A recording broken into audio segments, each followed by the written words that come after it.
All right, first set of the day. It's crazy how they didn't make a like they didn't have the dude voice Lunalu whenever you pick Lunalu. Crazy.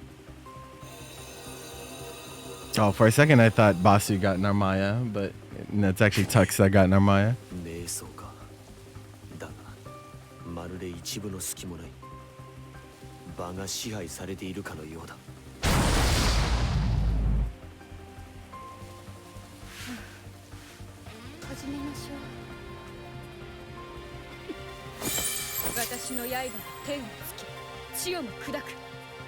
Believe in victory. Battle 1. Engage. All right, so let the Clown Fiesta begin. And both players claim to not know that many characters, so this might get really, really ugly when it comes down to it. We'll see what happens. I don't expect commentary for this one to be that serious, so we're really just gonna shoot the shit with chat.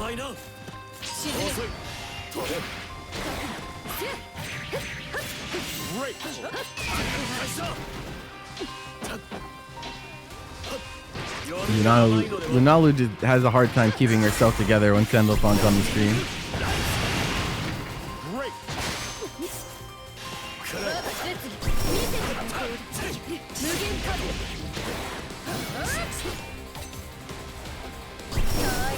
So funny fighting your own character on the first random of the set. Wow, okay.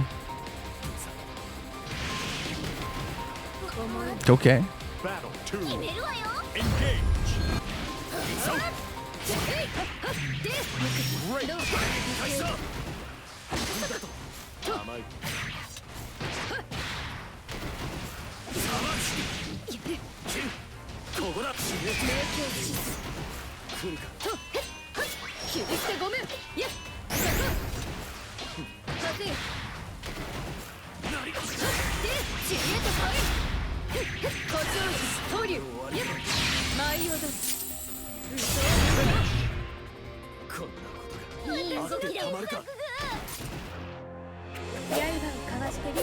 Tux wins the first random off. Believe in victory. We both achieved Nier versus Andre. Okay. Oh no, bro.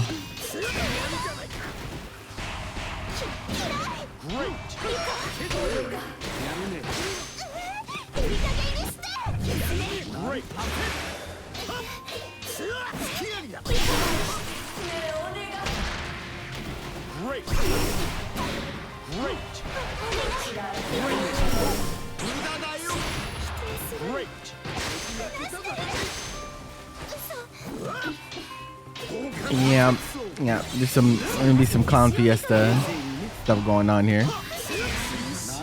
The question that you have to ask with random versus random matchups is like, do you even know what buttons to press for characters' moves? Like, in a lot of cases, the answer is probably going to be no.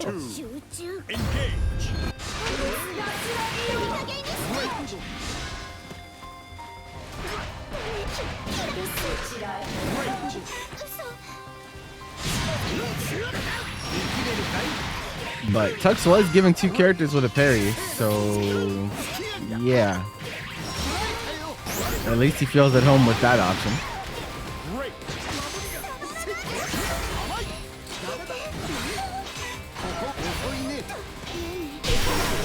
Okay, unhanded.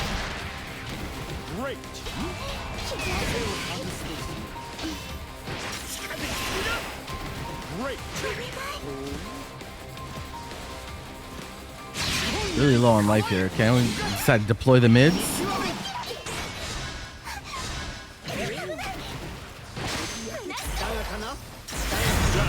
Double slide.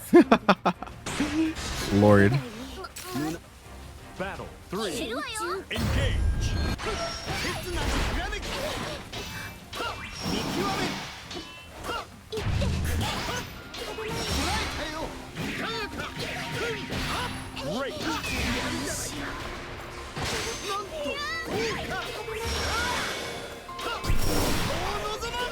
Uh-oh. Kim, striker throw. We're trying to defend ourselves, but we don't think we're all that comfortable with Nier's buttons.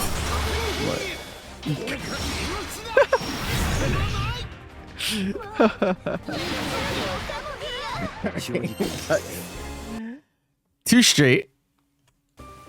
Believe in victory. Thus far. Oh, he gets Lowain, bro. No way.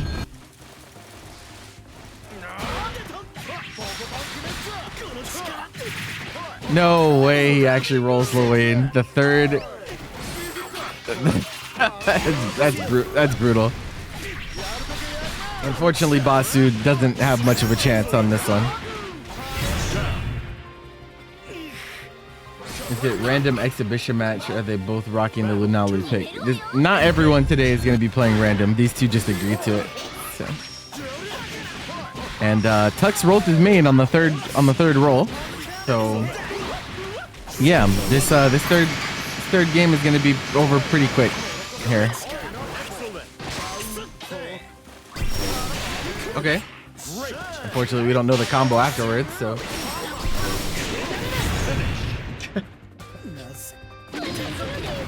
Unfortunate luck of the draw. Do we expect for Basu to roll Narmaya at any point during this is the question.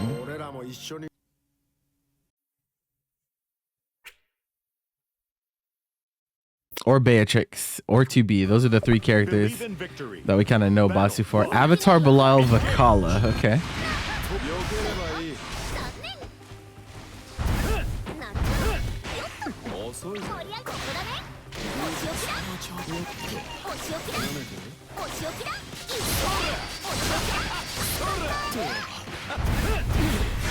Uh-oh.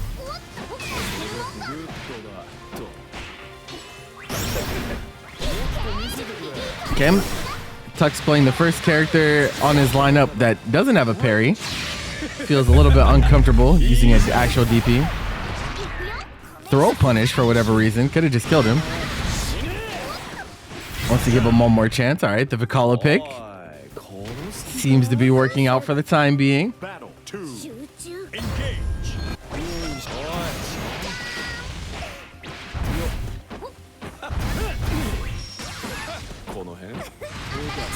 It looks like Tux at least knows a little bit about Avatar. String-wise. Whoa. Okay. Onto the trap. Yep. And your health is dwindling here. You're dead to throw even. Wow. Rocket hitting the backdash. Tux running low on health here. Yeah, another one. For a tick throw. Doesn't work out. All right, back to the drawing board we go. Spin the wheel once more. What is it going to be? Believe in victory. Battle 1. Engage. Oh, rolls Vakala twice in a row. Okay. Well, it won once, so let's see if it can win again.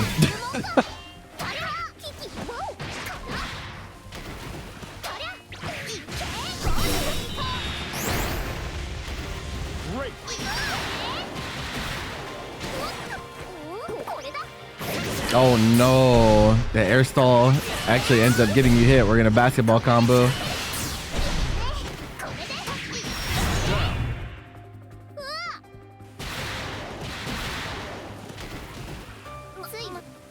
Battle 2. Engage.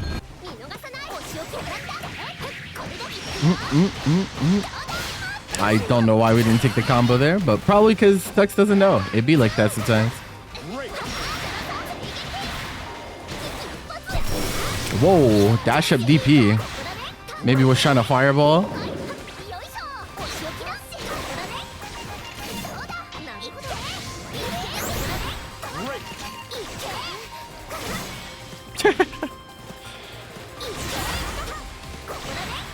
Okay. We're zoning. Tux having a hard time navigating the dormouses. Battle 3. Engage.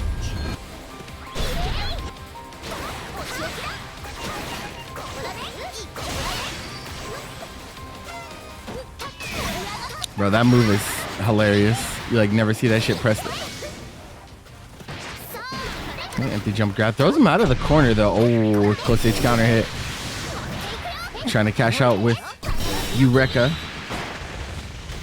But still a ways to go here. Tux does have some meter to work with, but Basu in a little bit of trouble here. No hit confirm on that. Okay, tries to DP, gets smoked by the ball. Uh-oh. Oh, good jump in. That should be it if we don't drop, but we do drop. Basu getting another shot. Oh, we can kill here. Is your routing correct? Oh, not quite. Bust out from Tux. Does that land? No, it doesn't. And the grab to close out. Vakala winning 2 straight for Basu. Can we roll it a 3rd time? Okay, Siegfried Beelzebub. Battle All 1. right. Engage.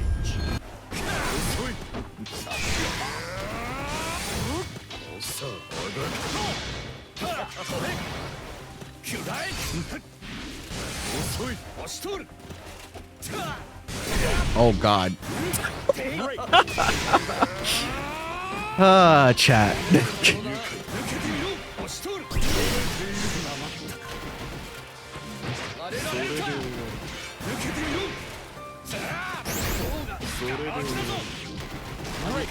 Oh my God, the double buff.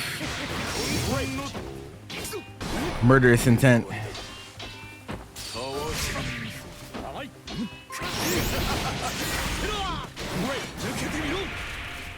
I'm actually not sure because I have the room set to random. So.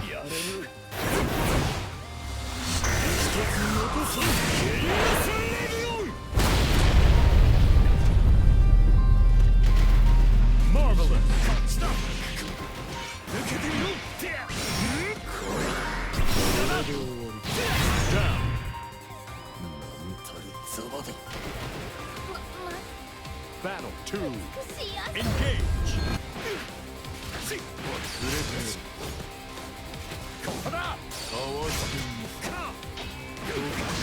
It be like that sometimes.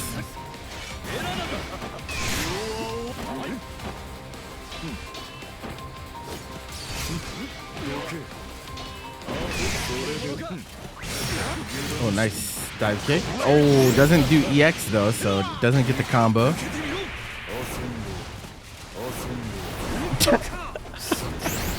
Okay, bro.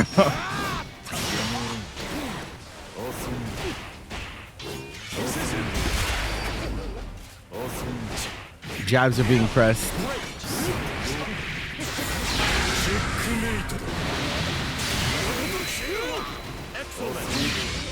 Oh, crossed up the inputs. Makes him get installed by accident.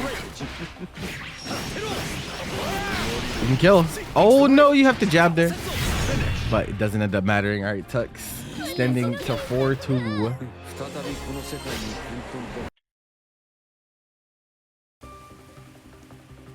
And we get Nier again for Basu. So 2 double rolls for Basu so far. Charlotta for Tux on the other end. Okay, we found the button we want to press.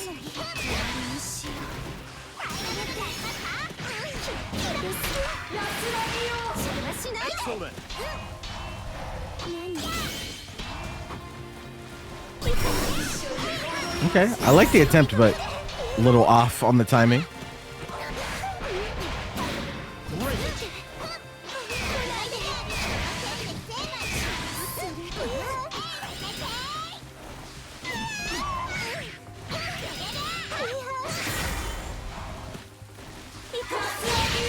I don't think that works the way that you... Okay, I mean... you get a little bit of damage, but... Don't think that was exactly what we were looking for. Battle 2. Engage.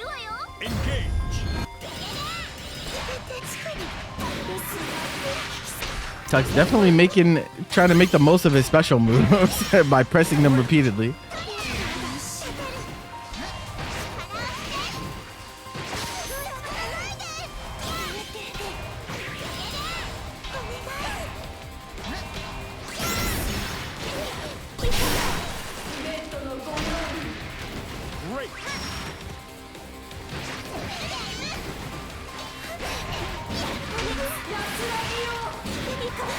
Okay, real Nier combo?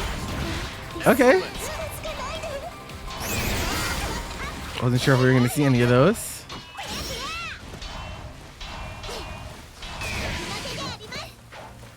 No, doesn't have enough charge, I'm sure, is what happened there. Oh no, bro. Is that enough? Oh, it is. Holy Ladder is enough. To secure the game. Cursed. And this time, Paks gets near. Even victory.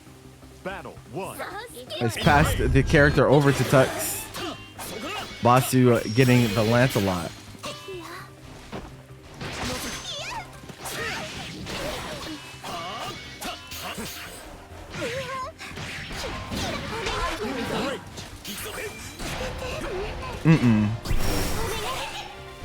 Okay, no punish on that, but nothing too egregious so far.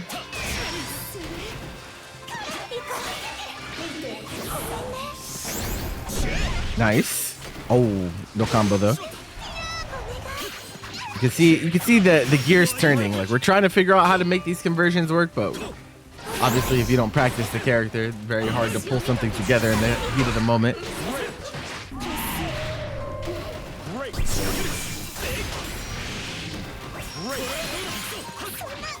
Oh no. Oh, missing the combo. Tux is like, I'm mashing DP, bro. Battle 2. Engage.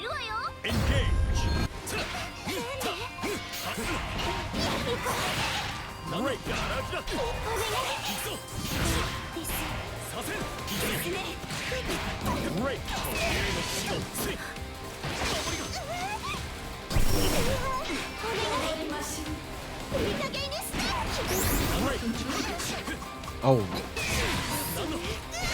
Okay. Yeah, that is minus on hit, by the way.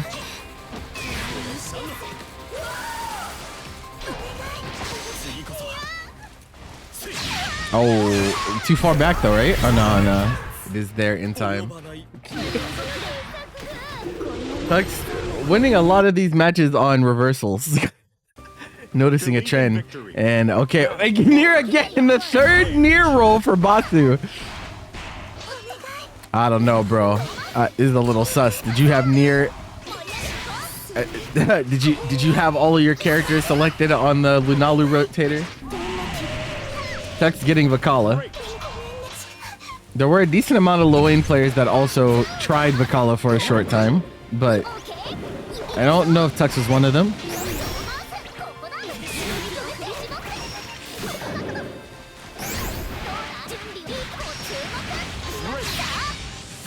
Yeah, doesn't seem like it.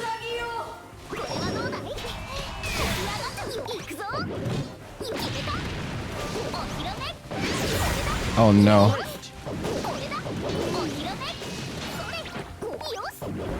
Stars, but the stars go behind her, unfortunately. Oh, that was a kill. Basu not capitalizing. Okay, gets the bone cruncher. Runs into a DP. We're not dead yet, though. Just jab. Battle 2. Engage.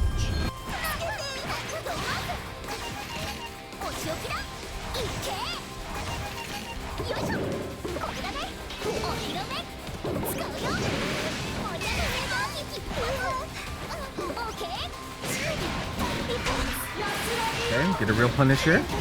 Excellent.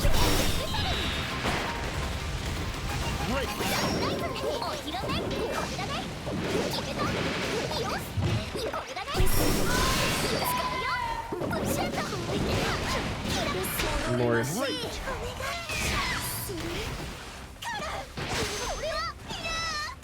Nice. We don't have death though, so conversions are not super great. We have it back now. Raging Strike, Raging Chain, rare sight from Nier. Battle 3. Engage.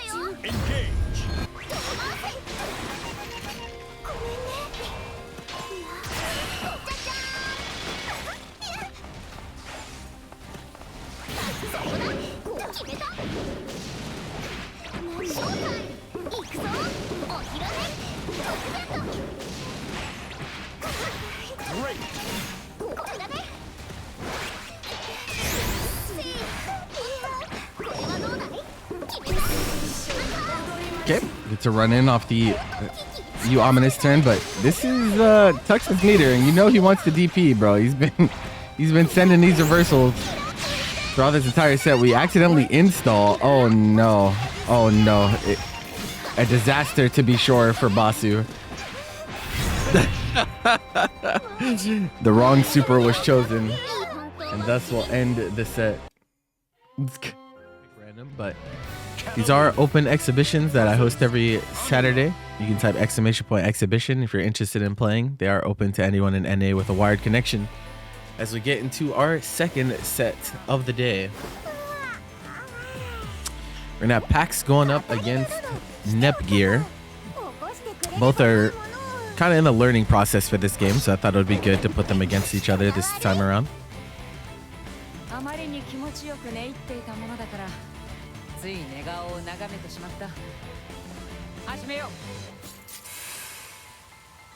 Believe in victory.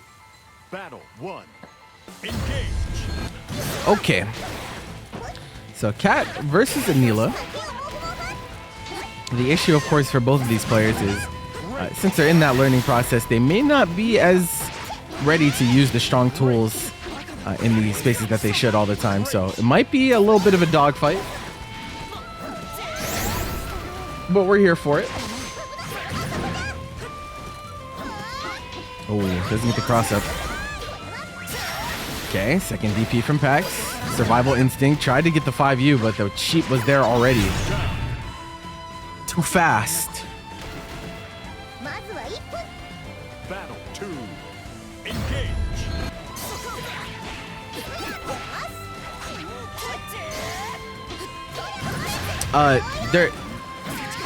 The exhibitions are run through the Paragon Discord, so it'll have a link for you on the forum.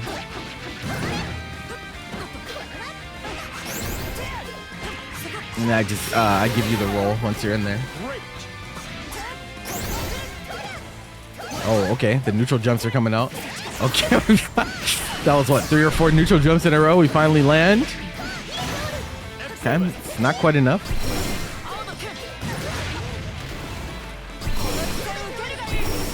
Uh-oh, the chip. Okay. I was gonna say, you don't really need to do too much. Even forcing it to block any special would be enough. Nep will take game number 1. Believe in victory. Battle 1. Engage. You know what? I don't have my thingies on.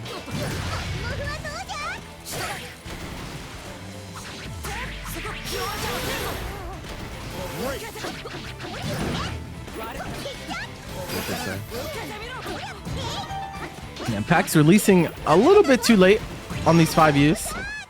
Getting the absorption. Oh, that sucks. On the whiff throw, tried to DP. But Nep drops the combo, so still not the worst situation in the world. Life pretty even.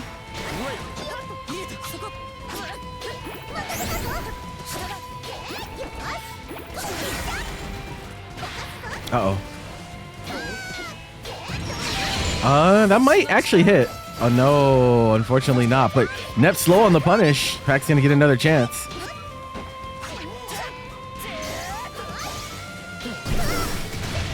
Oh, that's actually a punish. Don't know how much Paks has fought against Anila in her time on this game though, so you know, can't blame them for not knowing. Not the most common character to run into. Ooh, unfortunately, doesn't let all 3 hits rock of triple attack, so the EX Enchanted Land's not gonna link.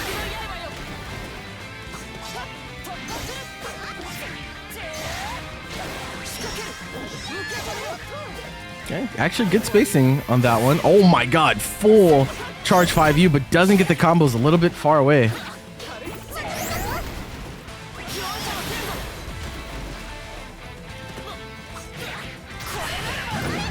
Okay, and maybe an attempt at Brave counter. Not going to be successful. Paks with a little bit of a life lead, but keeps eating these sheep. Uh-oh. That is going to be it. Again, Nep just kind of capitalizing on those one big opening per round Believe in victory. Battle 1. Is a little bit better on the combo game, and that's making a world of difference thus far. Paks gonna have to, you know, convert something. You gotta get a knockdown. You gotta get some damage. That spent a meter. We don't. Paks not really used to spending her meter just yet. It feels like.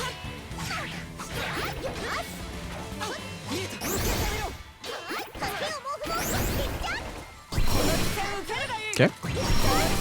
Oh, we get her. That's a wall bounce, but yeah, it can be a little awkward to combo off of, so. It's not very often that you actually find yourself anti-airing with you fireball. Nice, we get the jump in, but doesn't spend meter again. Raging Strike, Raging Chain, your best friend early on. When you don't know the routing, you know, you could always, pretty much always Raging Strike, Raging Chain if you want to be safe.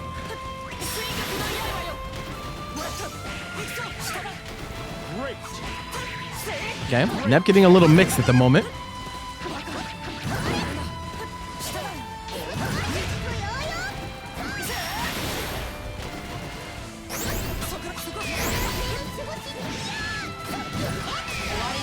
Okay, Brave counter right back at you. Okay, so I think that might have been the first Brave counter we've seen. The clash situation, Paks is not quite ready to mash in that situation. Nep was a little bit faster.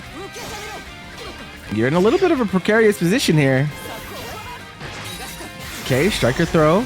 Can take one more throw. Ooh, just presses. Triple attack into SSBA will indeed be enough. All right, Paks getting your first game on the board.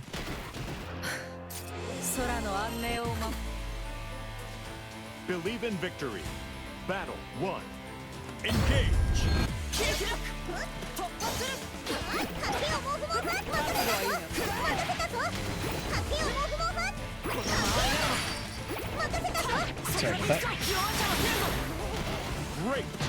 One important thing to note, ladies and gentlemen, is both of these players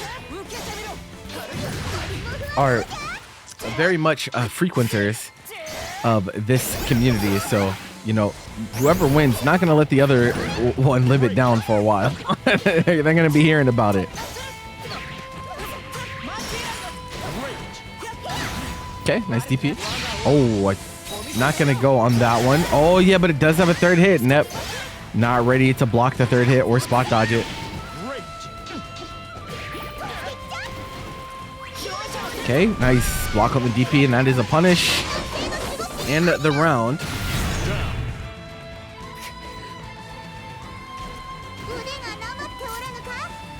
Player 2, win. Battle 2, engage.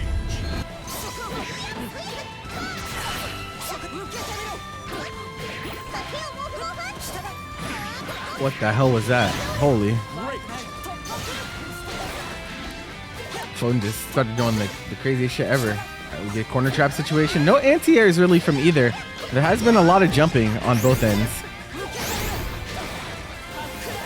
He's going to be the first one to snipe one of these jumps and get big damage off of it, hopefully. Pending.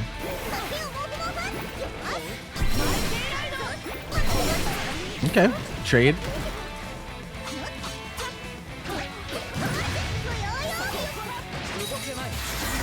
Okay, it is minus on the 5U into dash forward. Nep's got to get more comfortable with checking that.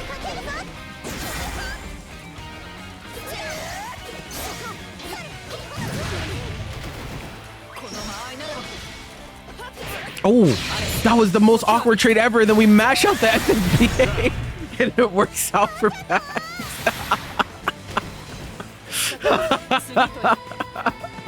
Holy shit. Okay, that was crazy. That was the trade situation where both are grounded and Paks' character was facing the wrong way. So I think the survival instinct kicked in that moment.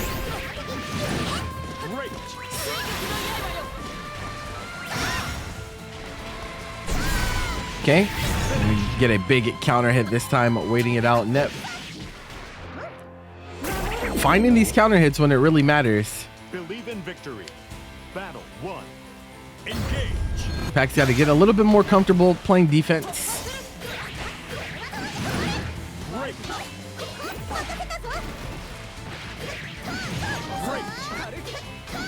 Okay. Wow.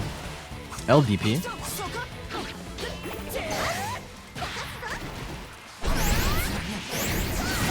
Okay, another one of those big counter hits. We're in the corner here too. We're just gonna cash out.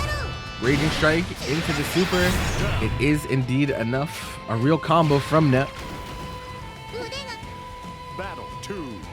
Engage.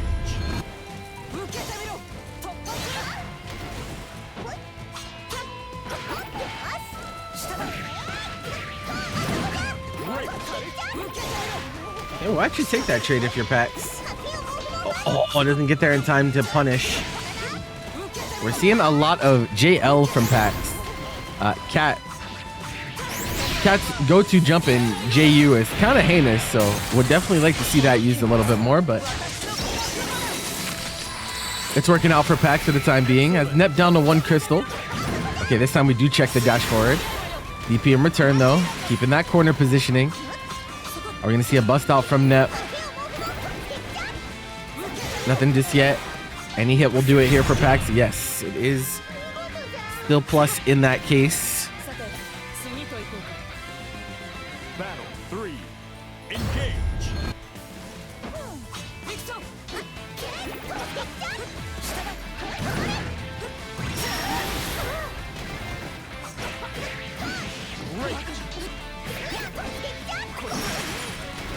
Another trade. Whole lot of trades this set thus far.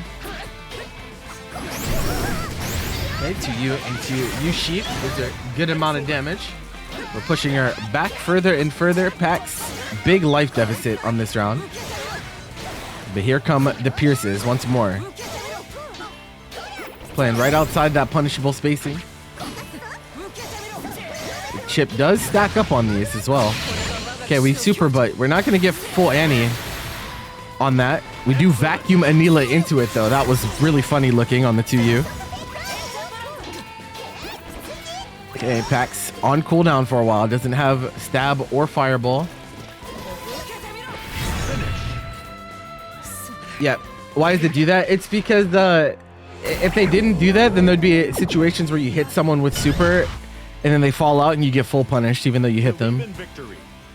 There are a lot of multi-hit moves in fighting games that are like that are designed to make it so the other hits actually connect consistently.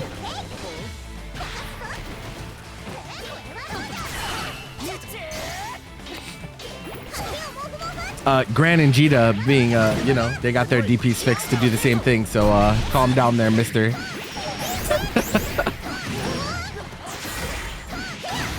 Excellent.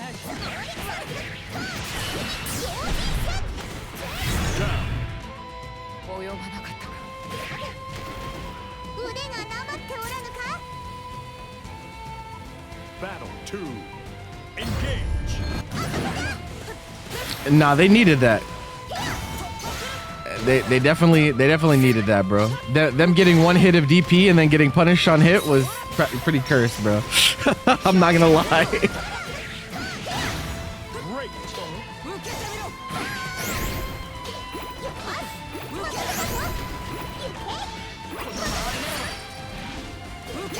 Okay. Paks trying to hang in there. Nice. 6XL into the M auto combo series. We cash out with super. Excellent. Okay, we backdash. I don't think this is gonna land as a result. That's a punish, but only takes a 4L. Could have been the round. We still get it anyway.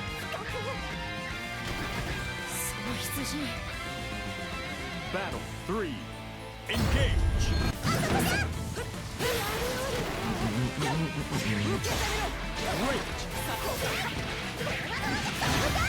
Great.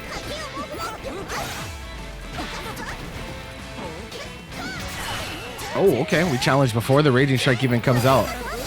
Nice. It's the 5U through. Paks in a good position here. Nep has not found an answer to Enchanted Lands yet. Nice jump in. Okay, we're taking Raging Strike, Raging Chain. Excellent.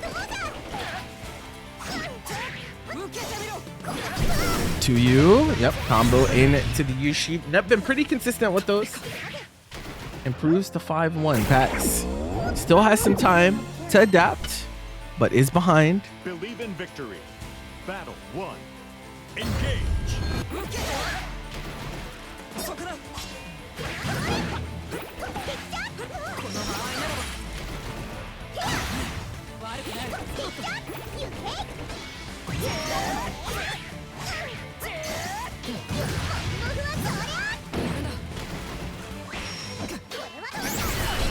Oh, okay.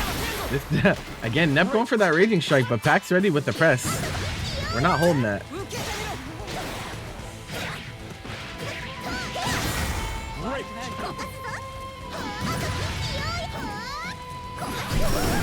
Oh, again, check the legs. Have the ultimate sheep follow up. That has been a big issue for Paks this set. Catching her in the neutral, walking back or walking forward. Perhaps trying to set up that enchanted lance to you. Such long reach on it.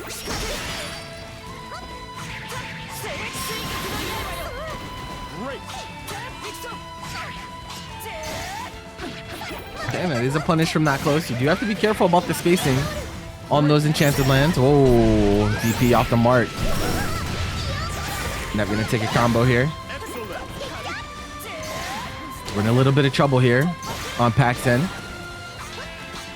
Go for the jump in. Brave counter has to come out. Again, I think that misses because it moves forward. And just hit confirming with the Raging Strike, Raging Chain to be sure. All right, Nep on set point. Paks back against the wall. How will she respond as she has no more games to give?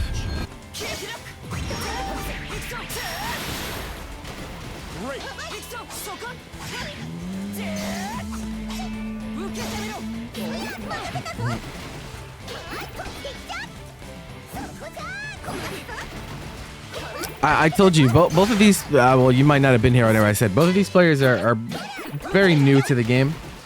They're still very much in that learning process, so they're just trying to feel things out. Won't always have the best combo or the best response to things, but they're trying their best. That's really all that matters.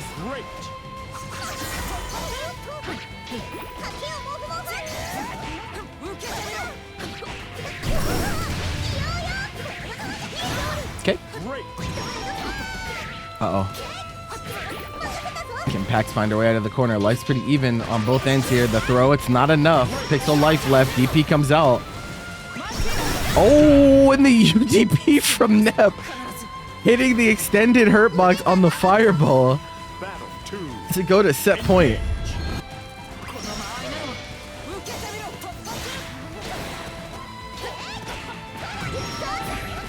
Uh-oh. Catches her with the cross up.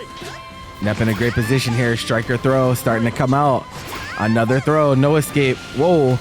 Paks pseudo rage quit. I don't know what that was, but back throw incident. We're not going to talk about that. We're pulling the Ethernet cable.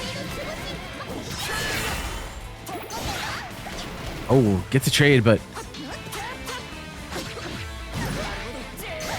Oh, that's punishable from that spacing. Yeah, and we have the 2L into the U-Sheep to punish. Nep will take the set. Vidril going up against Vyrmyr. I believe both players coming off of wins on their last sets in the exhibitions. It's been a few weeks since we've seen Vyrmyr. Believe in victory. We did have Vidril that went with kind of a nail biter in the last set that they played. If I remember correctly, that would have been against Trevoni, who was also on Beatrix. So 2 Beatrixes in a row for Vidril. Vyrmyr, last time we saw him, I believe he was still on... No, he did play Beatrix. He did play Beatrix. Can't remember who it was against, though.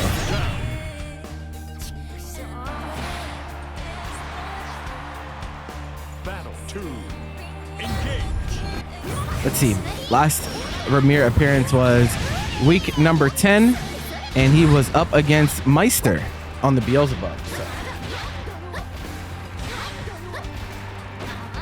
That is a punish. Yes. Do not let Yuel get away with doing that. He's talking about the UDP hitting her extended hurt box on Fireball. I'm pretty sure that's what she's talking about. you got smoked.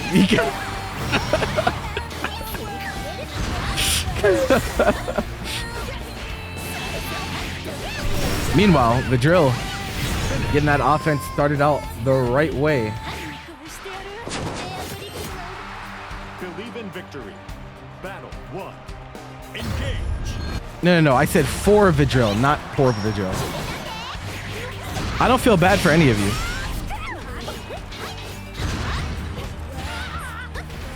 I don't feel bad for any of you. Also, I didn't know he was gonna pick Beatrix because he also plays Siegfried. So.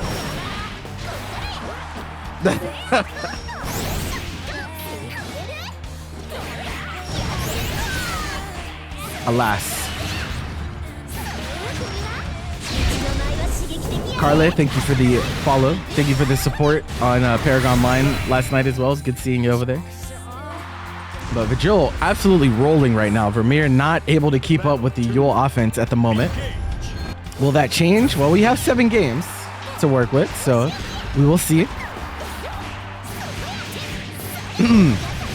He might be lacking critical information. Yuel, one of the only characters in the game that has consistent Oki that safe jabs UDPs as well. And so, gonna have to block it out in a lot of these cases. Oh, that might have been an air throw attempt even. Saw the jump back from Vyrmyr, but it was too late. Gets clipped by the jump in. 2-0, just like that. Believe in victory. Battle 1. Engage.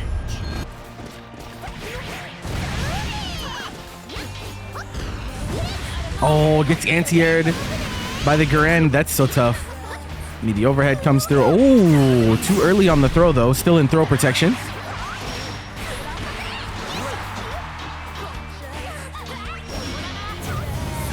Oh yeah, going for the riding free, but the neutral jump gets her over to up. We have Metera available here too. We're not gonna be able to kill.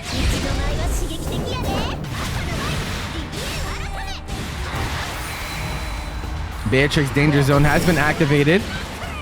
Doesn't do the timing correctly, so we take a empty jump into throw. All right, Beatrix, Delta Clock still active. A hit confirm into Delta Clock could be huge here. If we can find it. Oh, it actually still commits to the back roll in the corner. That's actually really dangerous for Yuel to commit to, but Vyrmyr going with the spot dodge ends up getting clipped.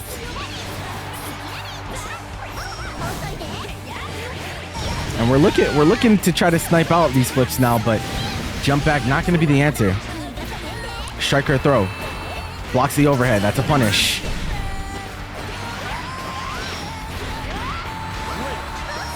Again, yep, trying to go for that meaty throw. Yuel players, very notorious for not blocking on wake up because they do have the invul backflip. So you always got to be ready. There are some options to likes and whatnot you can do to cover. But Vyrmyr definitely not going to be aware of that, as it has been a while since he's competed in said game. But you got to hold that. That's what you get. That's how it goes. Also, I don't know why you did that to yourself, my Ziska. Be like that. This guy.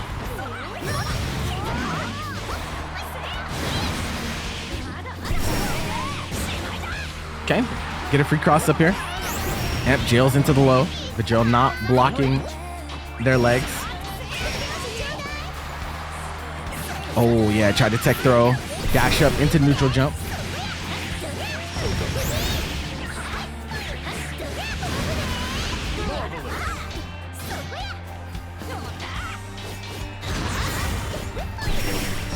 Oh, big clip. Just right on the edge of the range as well. The advancing normals from Yuel. Very, very difficult to deal with if you're not used to fighting them. That far M is something else. Again, Vidril taking another round. Vyrmyr has not been able to close out a round yet, I don't think.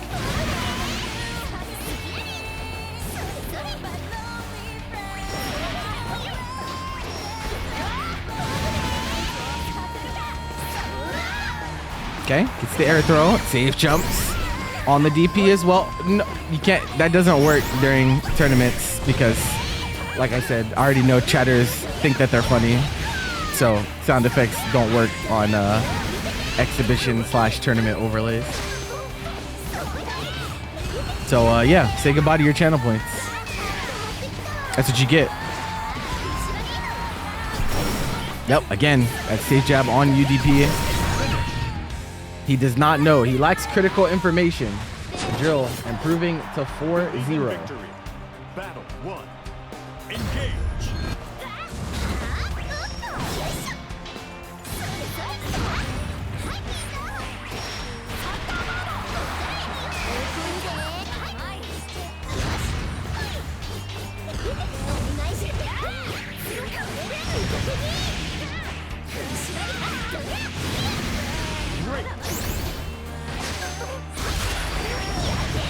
Okay. Hey. Oh, actually misses the meaty that time. And Vyrmyr just hesitating. He's not quite sure how to approach just a wall of hitboxes that Vidril is putting out.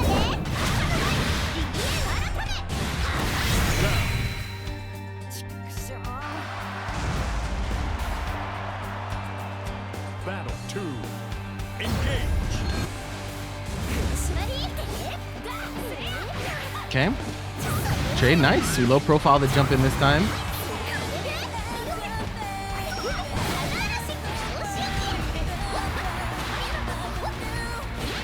Okay, 2 overheads. We go low.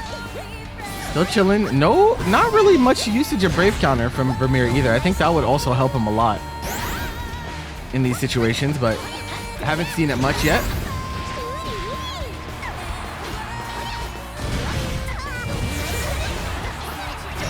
Okay, DP comes out. You don't get a combo off of that, ungrounded.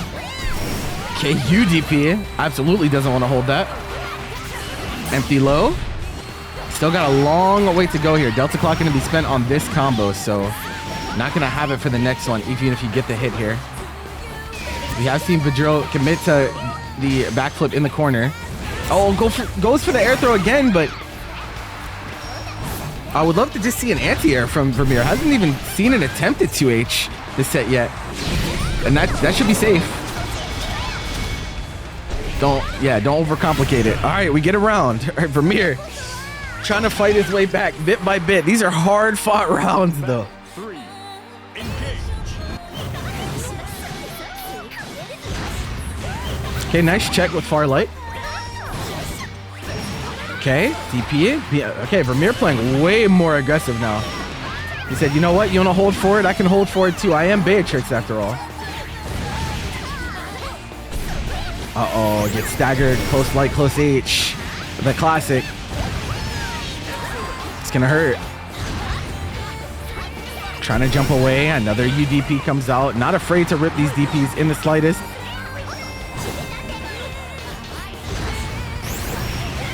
Okay, riding free comes out. We're in a good position here, actually. No hesitation on Vidril's side. Ready to press that button anytime the opportunity. That's gonna hit. And get animation because it's so close. I think you're just dead on that. You say goodnight on this game. Very, very well played. Vyrmyr starting to make the adjustments. Get his first game on the board. We're gonna go back to the room. Don't tell me we're character swapping off of one loss. Is that what we're doing? Are we going to play the mind game? Are we going to switch to a new knowledge check? It looks like we are. We're going to play the mirror. Okay. Beatrix. Losing one game to Beatrix, enough is enough.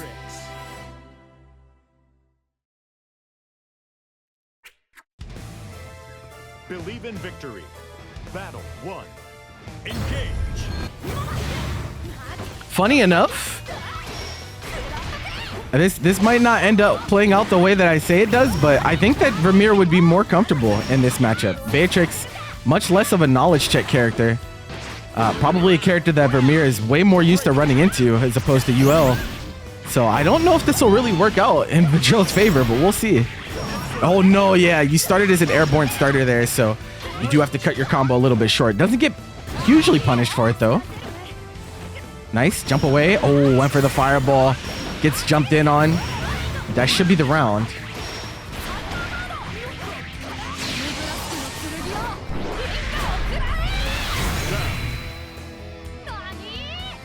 Anti-airing definitely weak part of Vyrmyr's game at the moment. And Beatrix, not a character that has trajectory changers, so I would love to see some 2Hs on some of these jump-ins.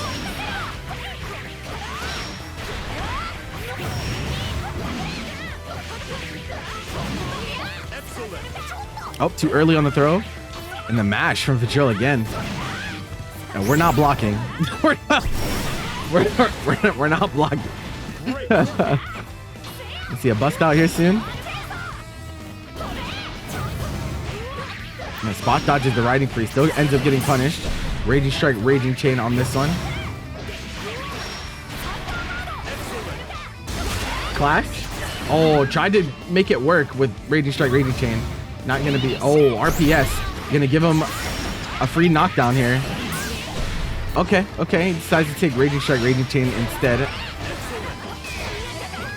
Okay, dealing with again that fireball, getting jumped in on, losing both rounds that game. 2 jump-ins on fireball. Battle 1. Engage.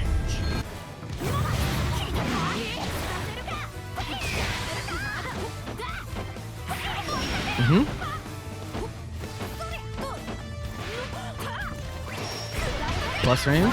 DP from Vidril. Doesn't want to hold that. Again, no anti-air in sight from Vyrmyr. It's costing him so much, but we get a spot dodge on the Brave counter, but then drop the punish. That is plus. I don't know why you're trying to press on that. Okay, headbutt comes out. Delta clock active. I like the spacing we're maintaining, but very dangerous here. 1 Brave Crystal against Beatrix yourself, so you can die for 1 slip up, but it's not going to be the case. You Star Chaser going to close out the round. Battle 2. Engage. Nice. Checking the dash in.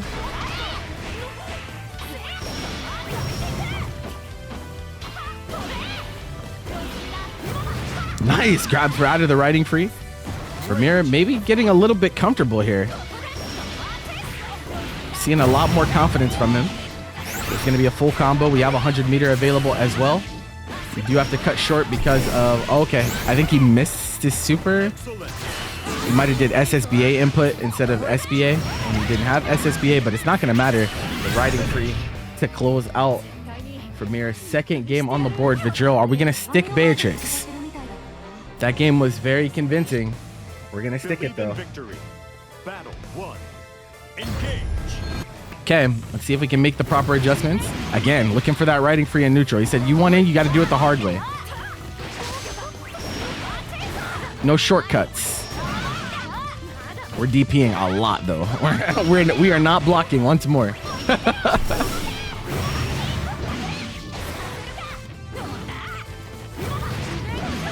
Again, no free rides.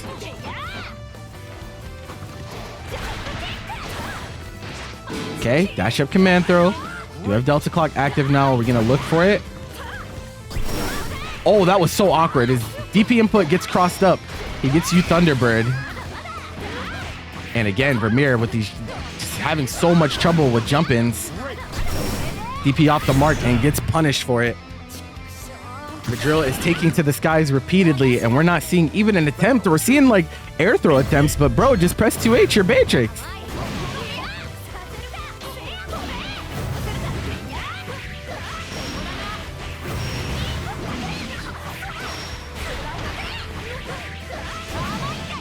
Okay, looking for the bait. Tried to mash on that one, was still plus on the jump in.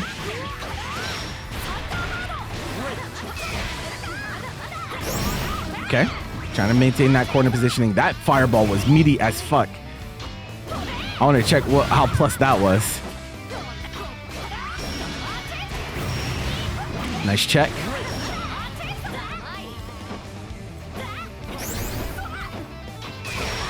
Okay, Brave counter comes out from Vidril. We get a grab. Delta Clock not active for Vidril, but is active for Vyrmyr, which means you're in danger of dying here on even a simple hit confirm. He spends it though. Will not have it for a bit. That's gonna go, but you're not gonna get... Oh wow, she actually died. I wasn't sure if that was gonna kill with non-cinematic, but hey, you don't got BP. Gotta hold that. Can't feel sorry for him.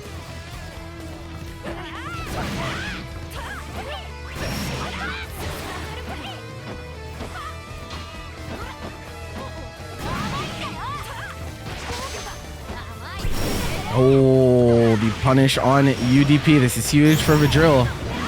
And Vidril really needs this game to stop this momentum. If Vyrmyr wins this game, it's going to look very bad. But we're in such a commanding position here. Vyrmyr has to defend. Does not defend the command grab. Tries to go for a throw, but this is the counter hit. Okay. You can... That's plus. Has to brave counter away. Again, avoiding the throw. Avoiding the riding free. No anti-air again. Vyrmyr could be getting huge damage on these jump-ins. Plus frames. Oh, riding free on riding free, but the ultimate version does win out as Vidril improves to 6-2, meaning Believe in victory. Battle one. Only one game away from closing this out.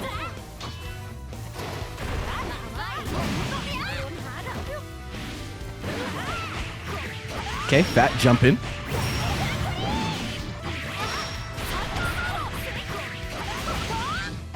Excellent. Yeah, a little bit early on the throw. Throw protection is a thing, ladies and gentlemen. Okay, both DP, but the EX version wins out.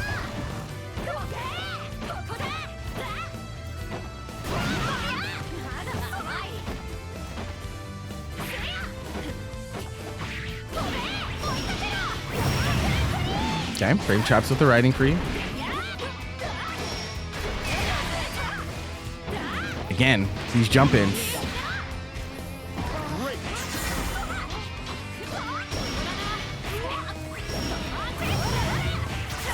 Nice, far L into Raging Strike. Now you're going down to no crystals. So you have to worry about anything hitting you at this point. Not able to hit confirm that. It was a difficult one. Tries to get the throw. Doesn't get it though. Nice tech. Oh, I think you can air block this. Yeah, you're fine. Oh, and then went for the 6XL, but the jump again from Vidril. How many jumps, chat?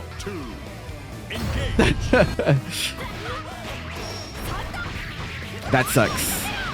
Tries to hit confirm that Thunderbird off the mark. Need to do right. I told him last time you played, like, you need to hit confirm into riding free. Instead, we're seeing the consequences of not doing so.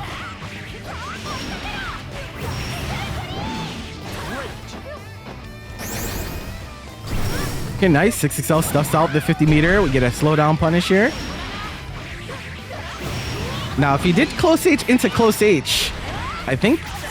Well, I think you might die anyway. It might not matter. But he drops the combo. Never mind. Vyrmyr, not wanting to kill his opponent, doesn't block his legs on the U riding free.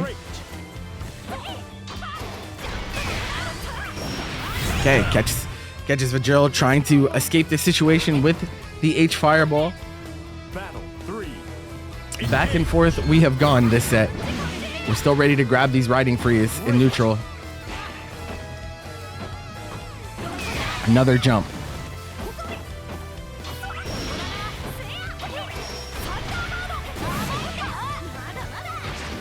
Gets an air throw, but I'm trying to see death for these jump ins. I don't know about y'all, chat, but like getting an air throw is nice and all, but like, where's the earth shattering kaboom? Like,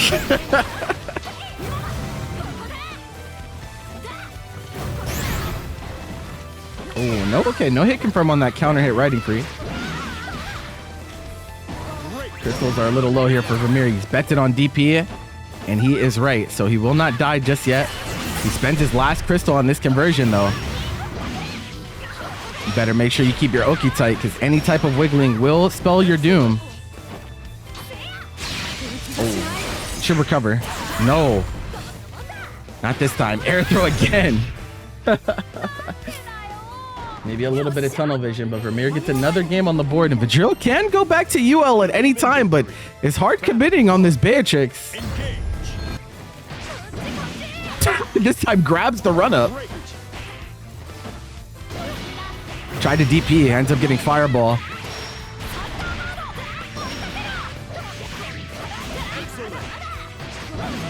Okay, striker throw.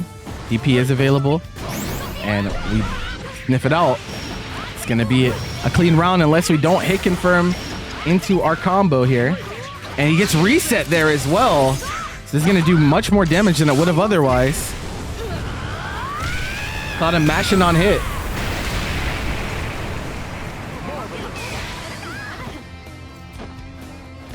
Okay, JL. Again, he does everything but anti-air, chat. I'm losing my mind.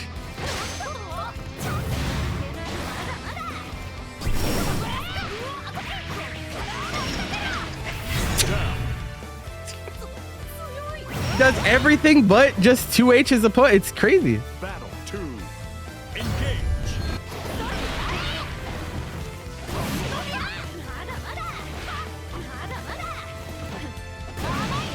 We've seen JL, we've seen air throw, we've seen pretty much everything in the book aside from, hey, I'm just gonna 2H and kill it. And this is a Dragon Ball Fighters player too, so he really has no excuse.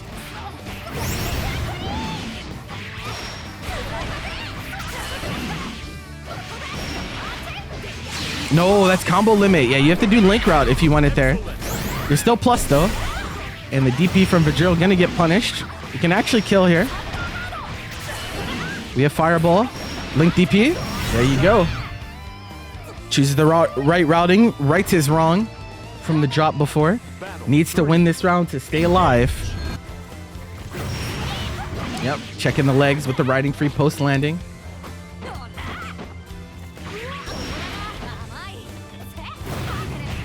Okay, nice hit confirm. Get a full combo here. Beatrix.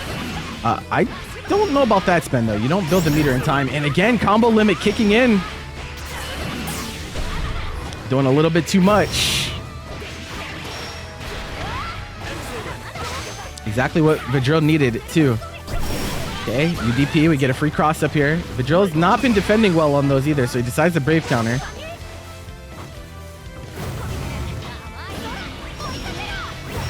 Okay, catches with riding free. It actually does wall bounce from that far. And this time we will build the 100. And just like that, another game on the board for Vyrmyr. And Vidril determined to close this out with Beatrix, it seems. As we give Vyrmyr the opportunity to creep back into this set. Oh, first 2H of the entire set is by Vidril and no combo afterwards.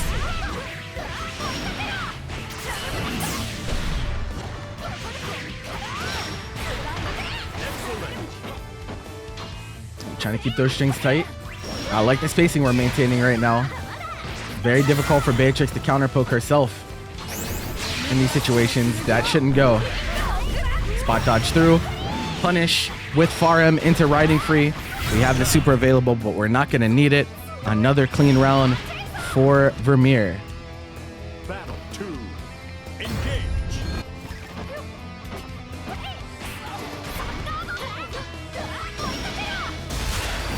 Whoa, okay, awkward clash on the far L's.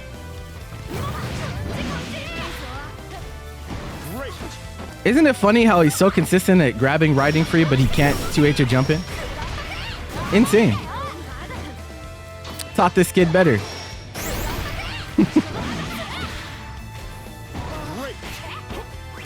Okay, nice.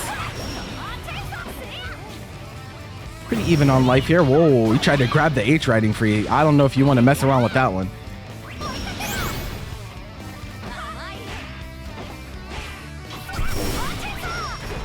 Okay. Another scramble comes out. Just trying to force these plus frames as much as we possibly can, but the challenge, they're ready.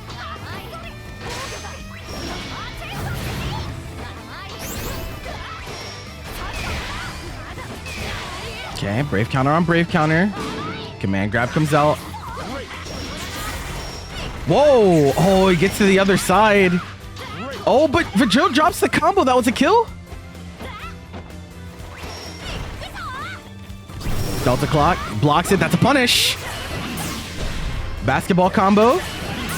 How much can we do here? We have Delta clock, so we get a little bit more of an extension, but we don't need it. The U Thunderbird will close out. Vyrmyr improves to 6-5. Vidril, how stubborn are you? We finally go back to the room. I think we're going to see Yuel come back out. We've been trying to close out this set with the Beatrix, but in doing so, Vyrmyr has brought this all the way back within 2 games. It's time to stop being stubborn and try to pick what we're most comfortable with to close out this set. And so again, We're going to have to see if Vyrmyr remembers any of the situations from earlier on in this set, because you can't make any big mistakes with no games left to give. And those lack of anti-airs going to be much more prevalent against Yuel. These DPs not really working. Nice break. Tries the riding Freya, but gets smoked. You know, I don't even blame you. Like, sometimes riding free works on the most random of things, so, you know. Oh, punish? Takes only a jab punish, though. Oh, I don't like this. Unfortunately, I think he panicked a little bit.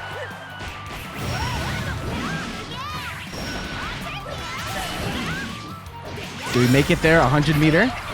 Oh no, combo limit kicks in again. It's not chip point. Yeah, I think she gets over this clean. Yeah, the hitbox on the super not as large as the effect would suggest. So is able to get over cleanly. That was a little bit of a tough situation for Vidril though. Could have definitely dropped that if Vyrmyr's routing was a little bit better.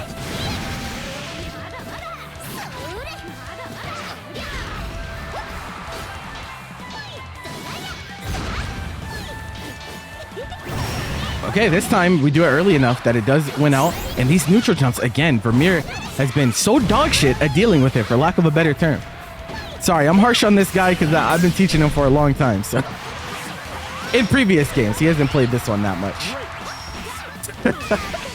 Please press an anti-air one time, just to show me that you know.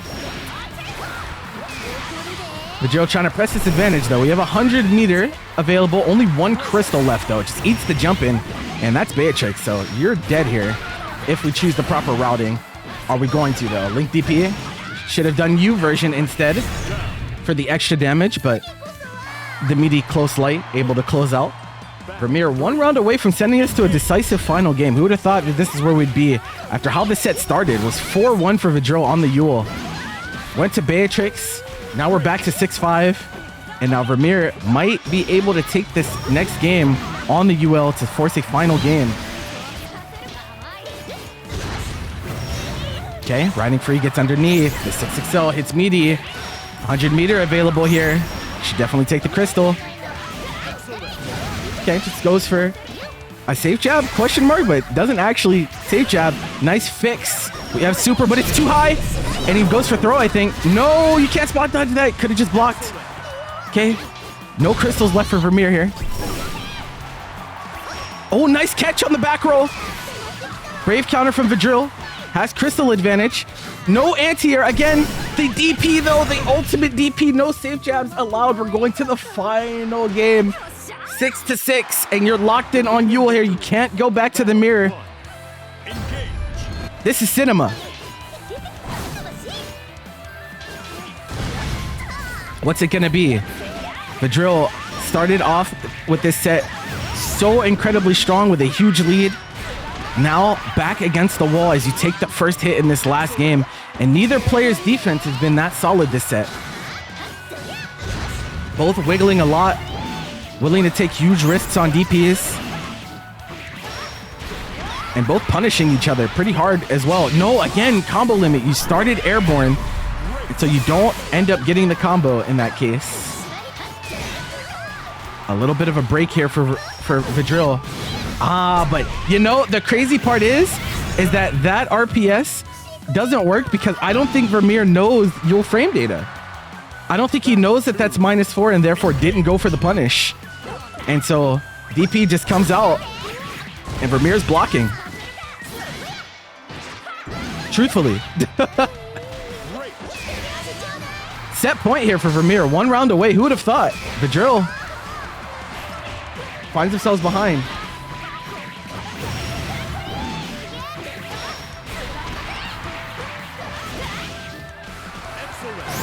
Okay, another DP and non-UDP too. Vidril been very greedy on DPs, not willing to spend the meter in those cases. So safe jab's definitely a danger, but hasn't been an issue so far. This is a free cross-up. Are we gonna brave counter this one too? No, gets jailed. Vidril has not been blocking after taking the cross-up. throughout this entire set. One more situation here. Brave counter. What are we gonna do? Baits out Vyrmyr's brave counter in this case. And the U Star Chaser catching a jump attempt, was jumping forward, and Vyrmyr runs it all the way back, down 4-1, wins the set 7-6.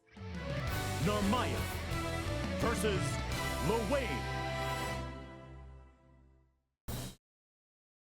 All right, so Coffee, I believe last time we saw Coffee, he did win his last exhibition. That was against, I want to say Jason. So we're back for another round. Oh, no, he lost his last one against my Zisco. Before that, he played Jason. Right. This one, Lowain, awkward character to deal with. I don't know how much Coffee has fought Lowain, but we're going to see. Believe in victory. Knowledge will be checked. Engage. And mostly what I'm looking for from Coffee this set is, can we keep our composure even when we're being zoned out? You know, obviously Lowain has a ton of different things he can do to keep you out. Catbot, the bros, all the like. And Coffee has expressed some frustration with being zoned in the past, so we'll have to see. Lowain is usually a demon in these exhibitions. Yeah, I mean, the Lowains that play in our that play in this series are quite good, so it'd be like that sometimes.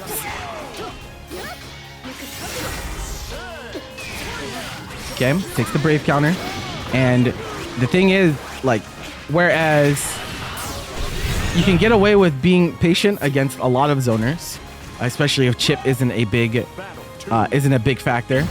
Lowain kind of can punish the patience by eating, making his effective HP kind of skyrocket. So you do want to take initiative. But to that same end, you are going to have to play some RPS every now and then as parry, as we see there on the -2 situation. Link route with the U Bros into U Awesome Sauce, and we go for the taunt, the Tunington channeling. Where's Tunington at? She'd be proud.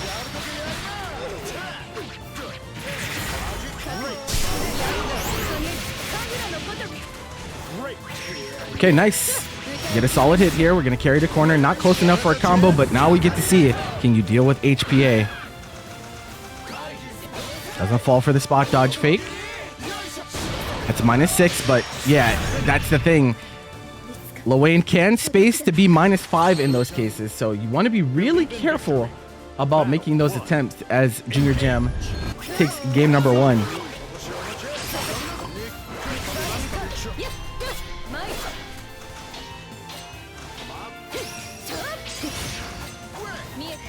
Whoa, awkward roll, but it ends up working out.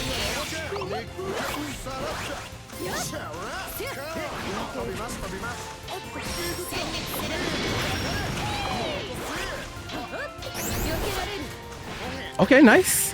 Get a crouch confirm here as well. Okay, and we immediately HPA just to get out of that disadvantage. Okay, defense on this was pretty good last time. We're defending pretty well here too. That's going to be spaced again. Nice. Punishes the parry. This is a great position for Coffee. Sioki look like ready for the spot dodge on the parry as well. All right. Coffee seems to have at least some type of baseline knowledge against Lowain. Snuffs out the jump in. We saw the 2H attempt come out from JrJam. It's not going to go. I don't think this is a kill though. Narmaya super sucks. Is it enough? It actually is. Okay. A little bit of bonus damage on that brave counter missing. Will actually be enough for Coffee to secure a round, and this is a great position. We're just up a clean round. Nice bait. M Setsuna punishing the parry. Coffee is rolling right now. Can we maintain this momentum? What's your Oki look like? Striker throw. JrJam defends. We're trying. We can see him trying to eat. We get spaghetti. A double spaghetti. Look at the HP just go way back up. Suddenly, all that work you did is erased in the early game. And like I said before, the mental behind it, not getting frustrated. goes a long way against Lowain.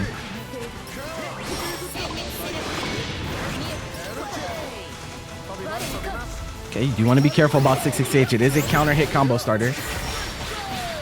Are we gonna cash? Yes. Knows that he started his combo airborne, so have to do this early. This is not gonna be a kill. My bad. Holy. 3 crystals and all. I really thought that was he's gonna live. My bad.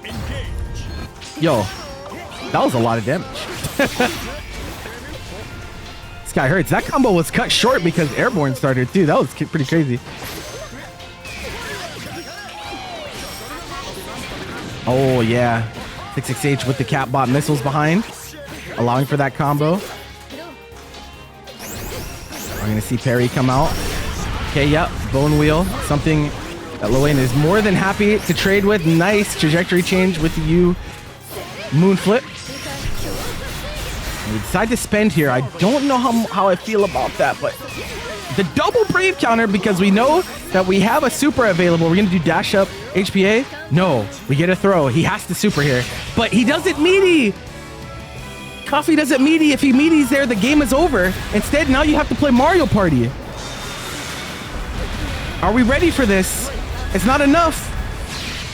This is not going to be a punish no matter what you do. And the parry comes out on the U flip. So tragic for Coffee in that situation. Had the game won, but hesitated. You can safe jab in that situation. If it hits meaty, you'll actually hit him out of Iggy because it's not frame 1 invul. If he HPAs, he actually dies during HPA anyway. Or at the very least, he will recover it in time to block. So a little bit of oversight there from Coffee, fearing the reversal super.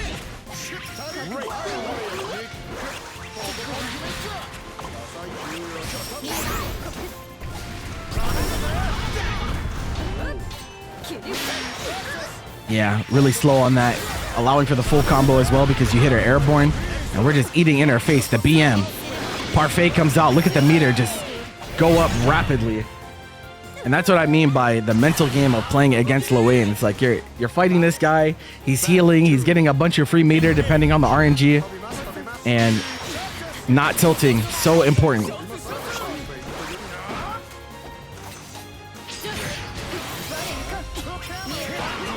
So it's a good sweep. You're actually generally okay with that trade. And Jam making it a point to eat wherever possible too. I don't know if you guys are yeah, we're even sacrificing some Oki situations just to make sure that we can get a few more 5Us in.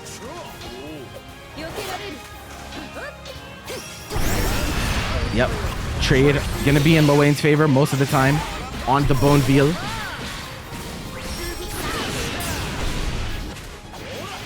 This is not enough. And gets checked with the low bro to go to 3-0 for JrJam. A Coffee. That last game, that game 2, he was looking so good. Had the game won really. And, you know, being able to recompose yourself after letting that opportunity go, I think that is going to test Coffee as a player here. We'll have to see if he can pull it together. Life goes on. Go next, as we say. Click rematch. Yeah, you got to be wary. Those slightly minus or slightly plus situations from Lowain, always got to be mindful of parry.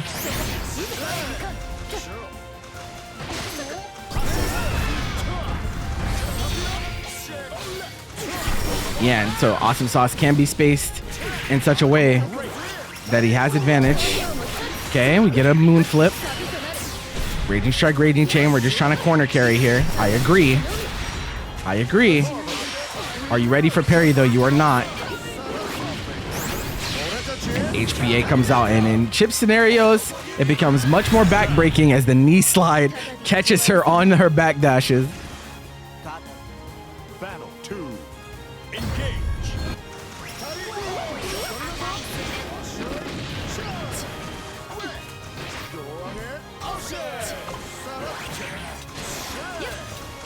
Okay.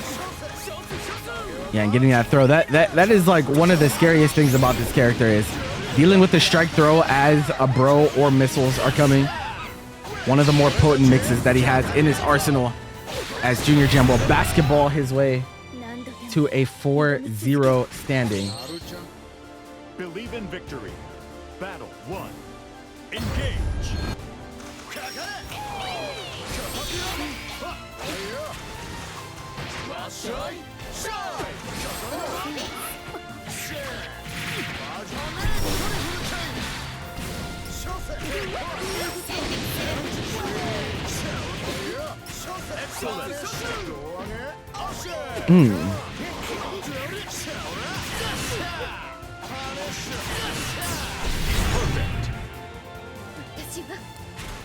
Perfect for Jam. He said, like, and players of Jam's caliber, they're able to notice, like, when you're a little shaken, when you're not playing as well, when you're unsure, they will take advantage of it. So again, got to keep that confidence going, even if you're down. Oh, nice. Hits him out of the 60 stage. You don't get that opportunity very often. Eating. Gets the spaghetti. Back to full health we are. Gets the parfait. 100 meter available. Punish, but doesn't get the combo there.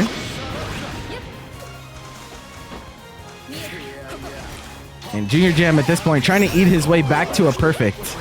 Trying to end every single round with a full health bar if possible. Oh, okay, I was going to say, that certainly on that starter doesn't work. And the throw once more. Believe in victory. Battle 1. If you looked at the health bars at the end of each game, you would think that Coffee hasn't been getting hits, and that's not true. He has been getting hits, but the amount that JrJam has prioritized healing in this set is playing with 20k, 25k effective HP every game. Very difficult to win when that's the case. Hey, we get a punish. That was parfait though, so HP is available if we decide to spend. Bone wheels instead. Double bone wheel. Push her back as far as possible. Okay, we get a punish. Safe jabs the DP, but doesn't block the legs. Coffee, no! And then just mashes jab in frustration. Oh, you had it there, bro. You have to block low on the second part of that DP. It is awkward. I believe it's the only character in the game where that's the case.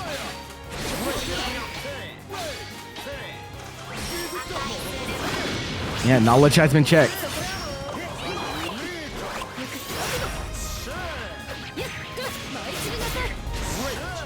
And again, this is another one of those matchups where U-Transient is relevant, but Coffee, as we talked about the other day, doesn't like to use it for whatever reason.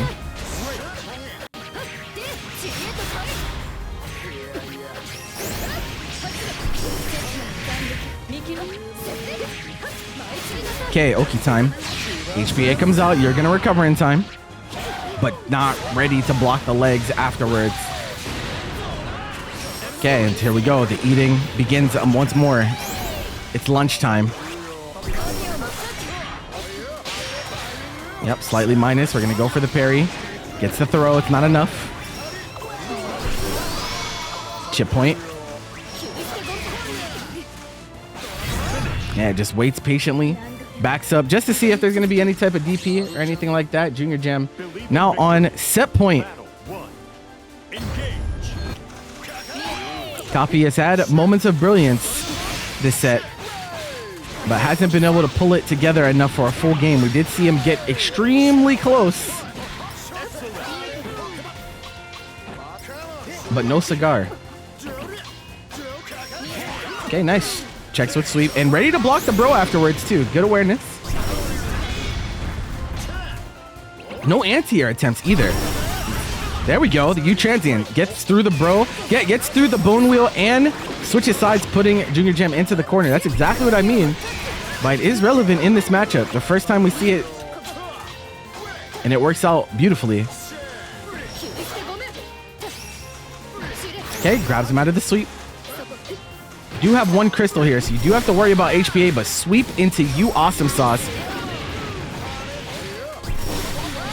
and the Link skill, but it's not enough because you don't get the super pop-up there because it was on cooldown.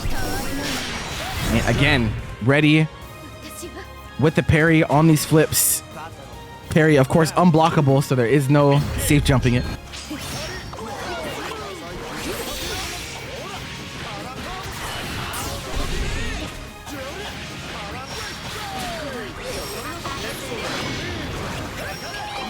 We're looking to fight our way out of the corner. A whole lot of corn here for JrJam. Okay, pressed 5U again. Are we trolling? Was it a misinput? I don't know. Oh, wake up spot dodge even. Went for the Raging Strike, no go. And like, I mean, Jam had crystals still, so even if that did make contact, would not have been enough. Going for the throws. Nice flip. Okay. Can we cash out? We have 50 meter for a Link route. Is that enough? It is.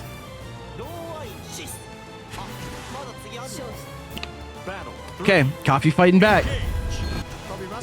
I think this, even getting this one round would do a lot for his confidence. Okay. Yeah, not in that sweep has been a real big thorn in Coffee's side this set. Nice, outspaces the Brave counter. This looks good. This looks good. Where are we gonna go, Coffee? Another restand. Are we gonna go for throw? It is. Nice tech. Iggy comes out. Now, do you know? You want to stay as close to her as possible. Doesn't end up blocking the rocks. Okay, at least not getting hit by the flame carpet. And the eating begins. Jam sticking out that far am. Nice! Close H! This is not going to be enough because the airborne starter. I think we're going to need a little bit more. Yeah, combo limit kicks in. Button tech and outspaces the parry with the Setsuna. Coffee gets a game. Very well played. Victory. Battle 1. Engage. Can we get more?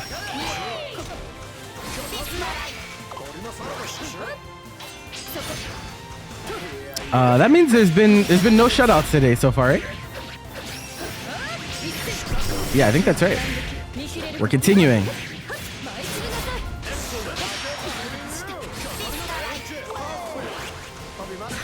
Yep, 66H. Always got to be mindful. Nice. The counter hit gives the bounce. And JrJam feeling pressured enough to DP. We've only seen that twice this set so far.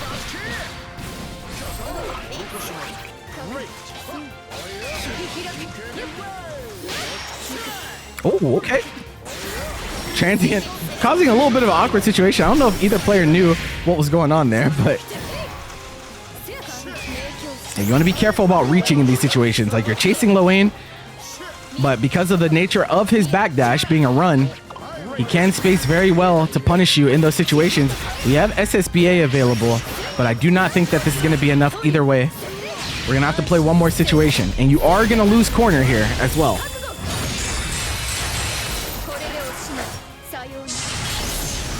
And he has Iggy or HPA. Which one are we going to choose? It's HPA. Yeah, and the unfortunate situation there is, like, it's not even just about avoiding getting hit, but even the chip starts to add up if you choose to block some of these overheads and whatnot. So JrJam improving to set point once more. Last time we saw Coffee bring it back to force another game. Can we do it again? Parfait. Oh, man. RNG not friendly here.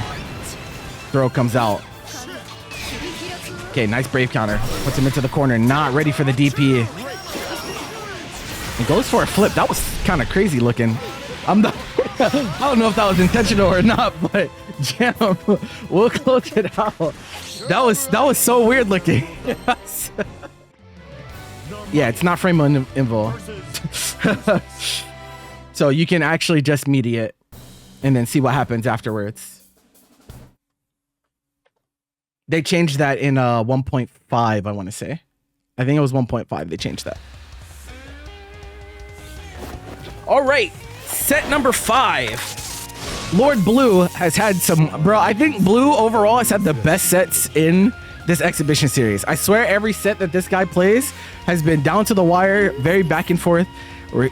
Blue, we see again this week, gonna be going up against Tayman. First time on the exhibitions for Tayman.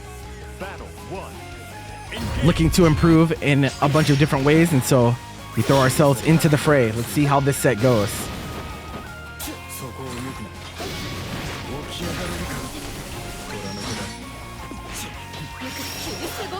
Pico. That's my goat, Pico, bro. There is no answer. Give up. Crazy. But yeah, that's definitely important knowledge. Okay, Brave counter comes out early. Oh, catches Blue throw teching. Could have some implications early. You know what happens to people that guess throw tech against Narmaya, bro.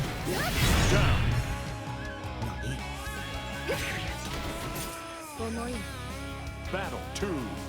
Engage. Okay, clean round for Tayman.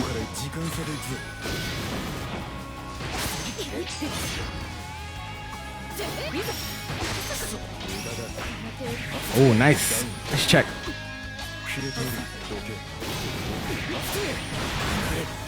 Alright, Oki situation. Eustace is so good at corner trapping. Oh, a little bit of a walk of shame, but Blue actually jumped at the end, so the falls out of the combo. A little bit weird.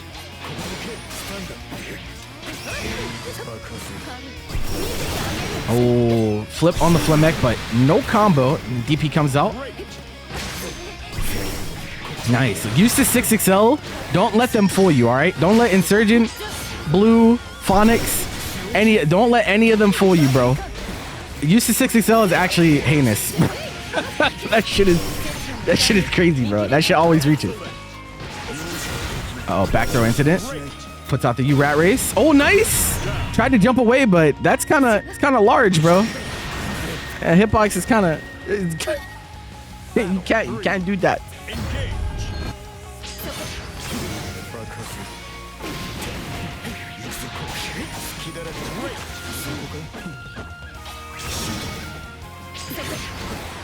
Okay, trying to fight our way out of the corner. Checks with the cross up.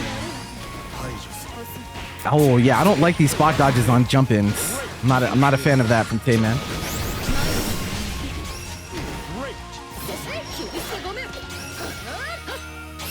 Nice. Blocks the triple attack overhead. Ooh, a little bit of autopilot there though. Not ready to anti-air in time. 6XL again. Telling you. That should be reaching. He has a knife. And because of the rat race applied, the throw does combo. We have the U Flemek afterwards. Blue gonna take game number 1. Believe in victory. Battle 1. Engage.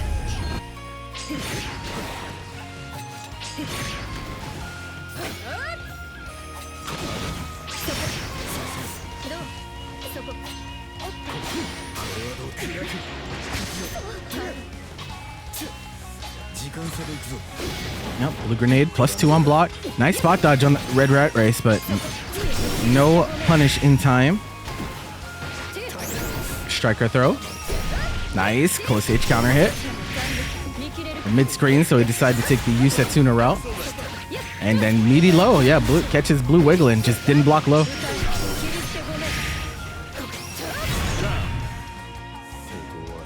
Maybe wasn't ready to have to defend that quickly.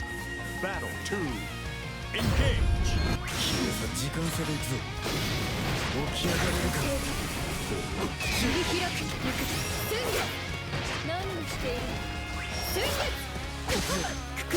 Oh, wow.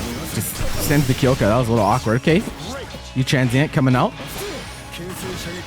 It's a knockdown, but still. Whoa. Okay. Brave counter involved. Getting through the Setsuna cleanly. Unfortunately, not hit confirming that far reach. Could have been the round and the game. But Tayman's still in a good position here. Bust out. I don't think that goes. Oh, but he stands up into it.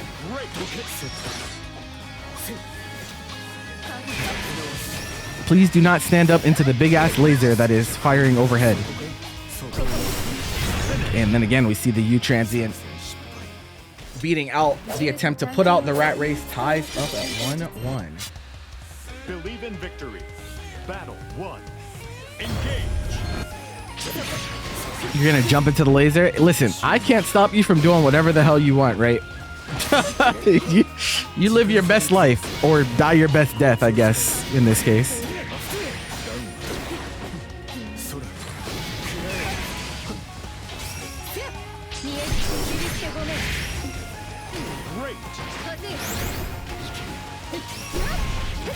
Okay, another big counter hit comes out. Hey, Take the restand. Are we gonna go for gimmicks? Yeah, we went for dash up 5L, gets UDP'd for it.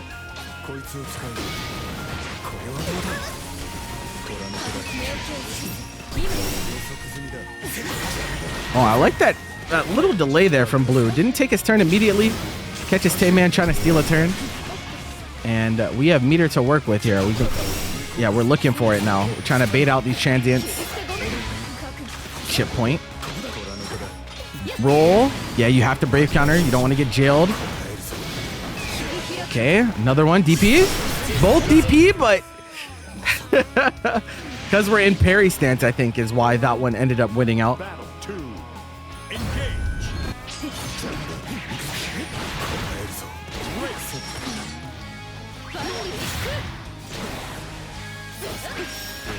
Nice check on the transient.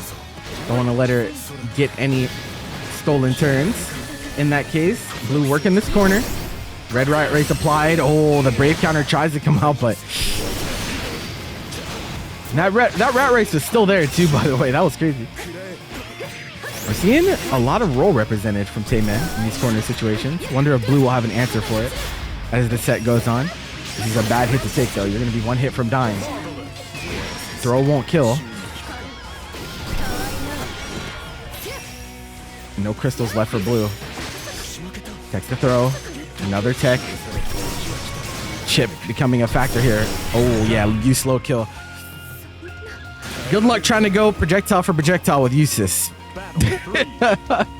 Not the best strategy.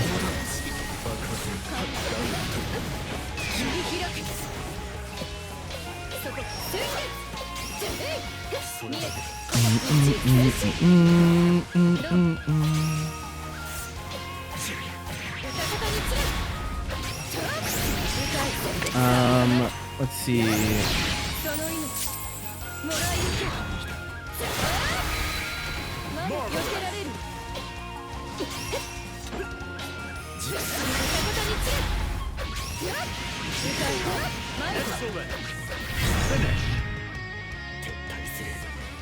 Okay.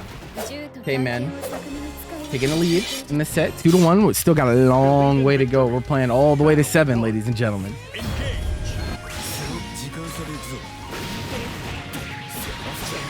Watch your legs.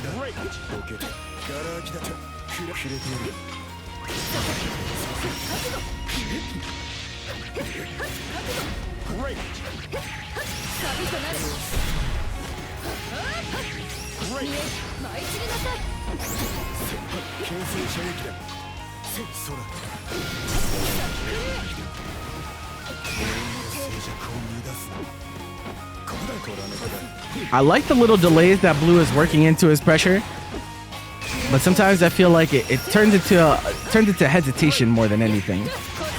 Don't want to give them too much room to wiggle, because then they start pressing buttons on you. Battle 2. Tayman gonna take another round. These rounds are all relatively close though. Both spending a whole lot of resource. Very, very swingy in terms of the back and forth.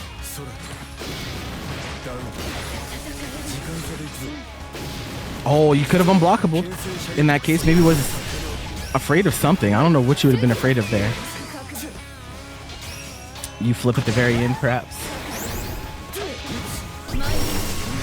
Okay, transient. And unfortunately, Blue spends the 50 meter on that too, so he just loses it.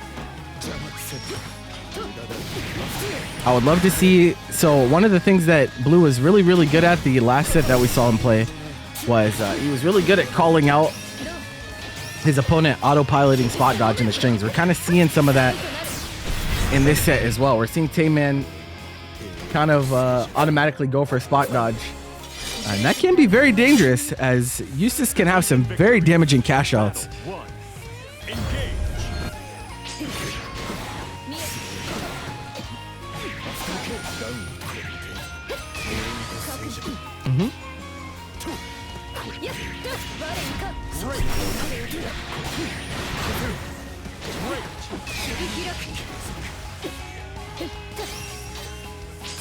Hey man, trying to play a little bit of that stop and go.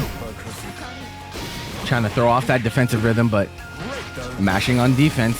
Blue getting in there. Clash. Blue ready with the close cell. I don't know what Tayman went for there. It almost looked like he went for a stance switch. Another U transient. Rat Race still applied too. Brave counter finally gets it off. Chip becoming a factor once more. DP on the overhead. I like that. But gunshots. He has a gun. Respect it. Battle 2. Engage.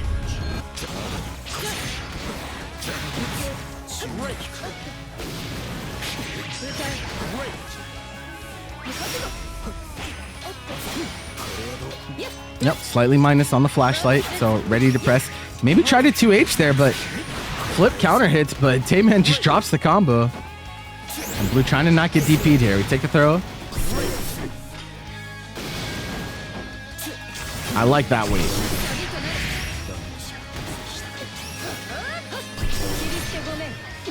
Trying to enforce the plus range. Triple attack overhead, not a big deal. Yeah, you take some damage, but no combo or anything from that, only +1, so.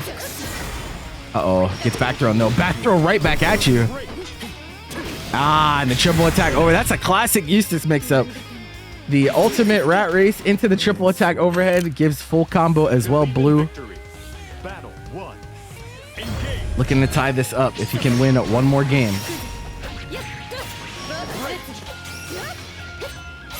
Nice.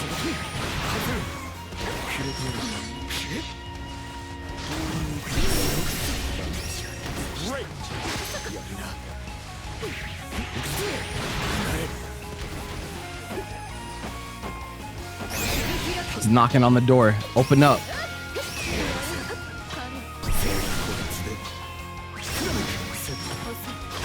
Oh, okay. Haven't seen that very much from Blue. Tries the combo though. Is a little bit too far.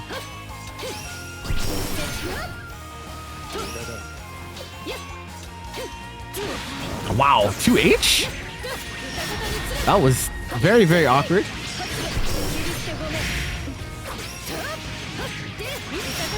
Is this enough? Is it Raging Strike, Raging Chain? No, still not enough. And the mash from Blue. This is his counter hit. Battle 2. Maybe looking for some type of bait.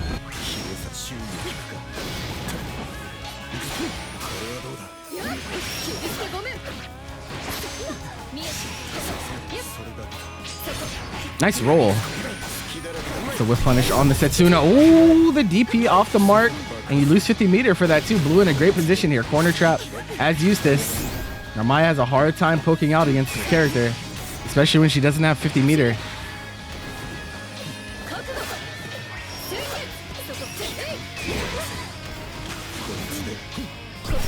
Nice. Again, snuffing out that 50 meter. We see the spot dodge and the JU with the rat race on top. Gonna get a punish on that. Cash out with super. It's not gonna be enough to kill, but pretty much anything after this should be. Chip starting to become a factor. The roll works out for Tayman though. Blue not looking for it, but drops the combo. Uh-oh, it's getting dangerous. Oh, what the close H counter hit. Afterwards, Blue getting a little antsy on defense. Had crystals to work with there as well. Believe in victory. Battle 1. Engage. Yeah, Kaio, your opponent is actually going to be it's going to be Midorii, as Obelisk was not able to make it today.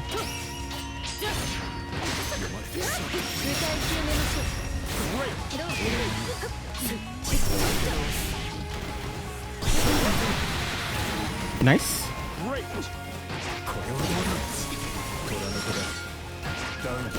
Full combo on this.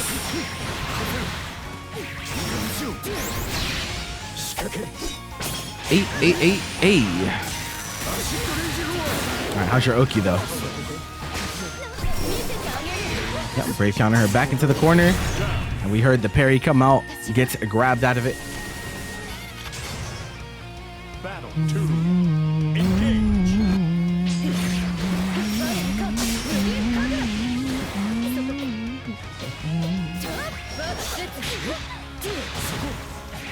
Great.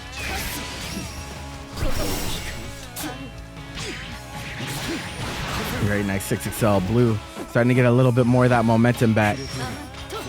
Trying to see if we can exploit the defense of Tayman. Push her back, take the chip. You transient comes out. Really not the worst thing in the world though in this particular case. But now you do find yourself cornered.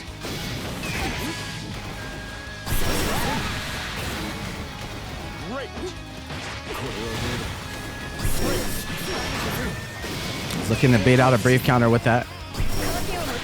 Oh, just doesn't block at the very end. Too far for the combo though. Tayman maybe could have chosen different routing. Chip becoming a factor here. They do transient again. Blue tried to take initiative there. I think that was a 6XL we saw come out, but you got to know that Tayman has to do something in that case, as you will get chipped out otherwise. Nice punish on flip. Nice. One of the few cases of us seeing clean anti-air here. Now we even saw him try to do the H follow-up to the 2H. It still wasn't enough in this case. Tayman goes for the reset, gets it, but throws him out of the corner. So, oh, whip punish. Okay. Oh, there's some hatred in Blue's heart right now. We have ultimate skills to work with, but the cross-up comes through.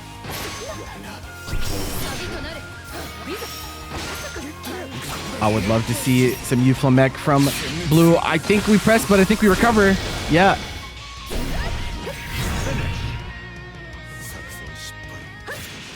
And that was a 5L, but most 5Ls and close Ls do indeed recover in time to block SSBA. Blue gonna fall to 5-2. Now the deficit widening up a little bit. And all of these games, again, have been pretty close.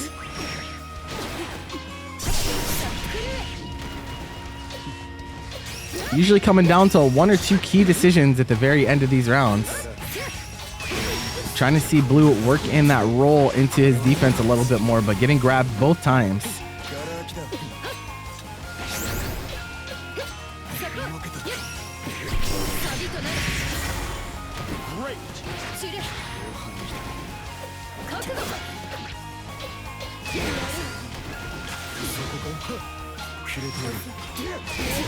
Okay, I'll space that Brave counter once more. If you get Tayman to spend another one, that would be really good for you, but you got to look out for that U transient again. Oof. There it is. Battle 2. Engage.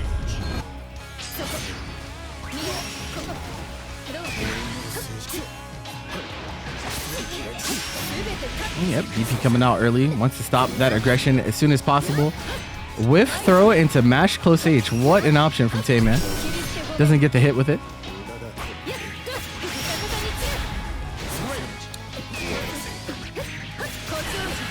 Uh-oh. A little problematic here for Blue. And the reset. Yeah, the reset comes out early this time. Gets the throw reset. Tayman improving to 6-2. Blue has to make a decision here.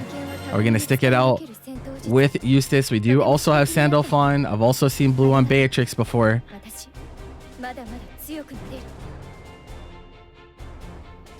Whatever you choose, you're stuck with for the rest of the set. So choose wisely, and it is the Eustace. I agree. I don't think it's a character thing. I think you just gotta play a little bit better.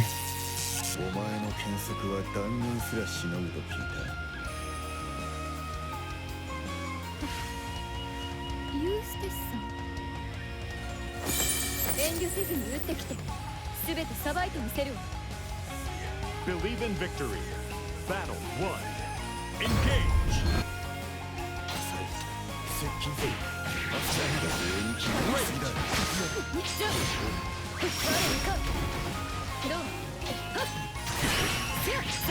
Okay. Tried to brave counter there. Ends up getting hit by the stagger, but again, not the worst situation in the world. Okay, nice challenge.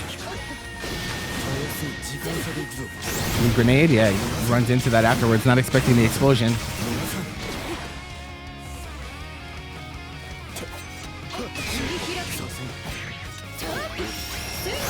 Oh, not ready to block the cross up in time. And again, kind of walk of shame there from Blue. I'm not sure what he was looking for, but just doesn't end up blocking. Maybe expecting a cross up of some kind. And just like that, Tayman, set point. Battle 2. Engage.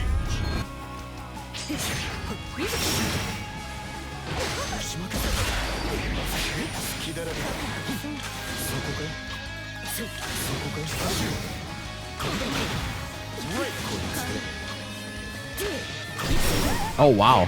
Great spacing on that. That's what we need to see more of. Still have to block the grenade even after, yep. The brave counter, that's the beauty of that setup. Actually, the first time we're seeing that. This set. Blue in a great position for this, yeah. Rolling, getting through clean is definitely difficult on the ultimate slow kill. Battle 3. Engage. Is this where the comeback tour starts? Blue gets the first round on a long line of rounds that he will need to bring this all the way back. Uh-oh, this is a big hit to give to Tayman. We've seen him go for reset the past few times here. What's it going to be this time? Yeah, he went for it. Blue not biting. Wow, transient into parry. And the brave counter attempt from Blue, unfortunately, going to be off the mark on the cross-up. Oh, I thought that was going to be it, but not quite. Oh, but the triple attack into low. Tayman will take the set.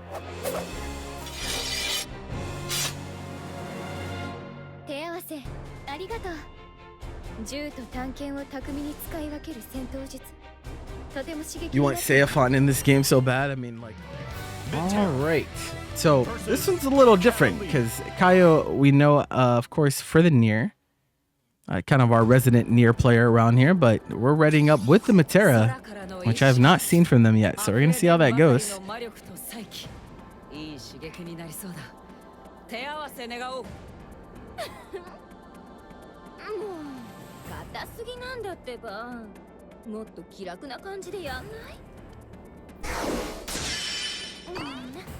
Believe in victory. Battle 1. Engage.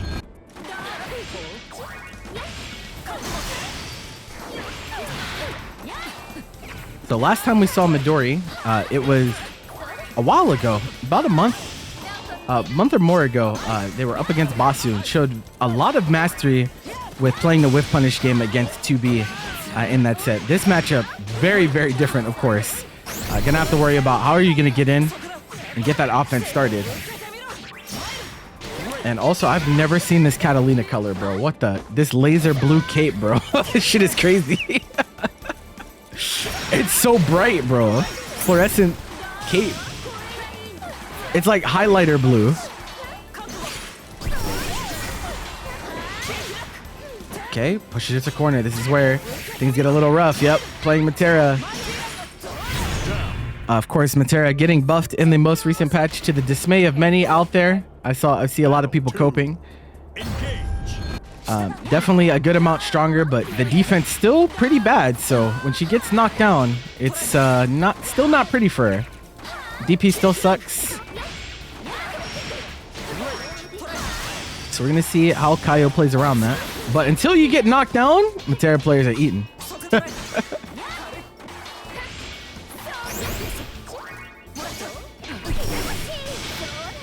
I like that. Do the ult shot just to push back into the pillar. Oh, we get crumpled though. Uh-oh. Again, this is where things get rough. You have to be patient.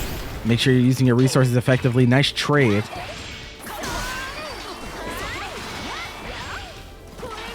without, yeah, I was gonna say you need to make sure that you get butterfly out, because without butterfly out, oh, you just ran into the U butterfly. That's one of the best moves in the game.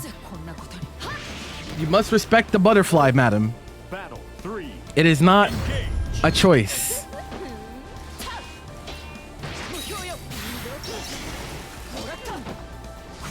Oh, nice. Dash in, close M, getting the counter hit. This is going to be a good amount of damage. Cat did it. Take some very, I would count them as slap on the wrist nerfs in the last patch. Still very top tier. Still functions the same exact way as she did before. So when she gets that hit in the corner, you're going to be in a lot of pain. This should be the game. Barring a drop. Yep, you enchanted lens. That's murderous intent, the move. You see a Katalina doing that move in combos, you know they want to kill you. And Midorii will take game number 1. The Metera not performing that badly though in that game 1. Honestly, pretty solid thus far. We'll see if that keeps up.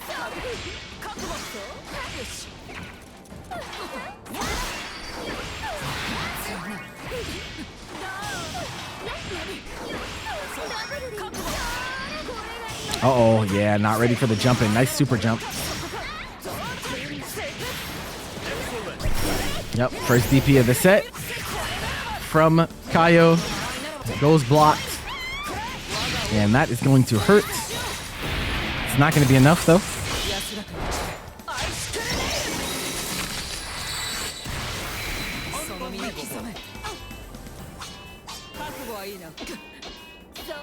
Rare 2L. we don't see 2L pressed on Metera very often because of how heinous her far L is. But it did allow for Kaio to try to poke out there. Unfortunately, still going to drop the round.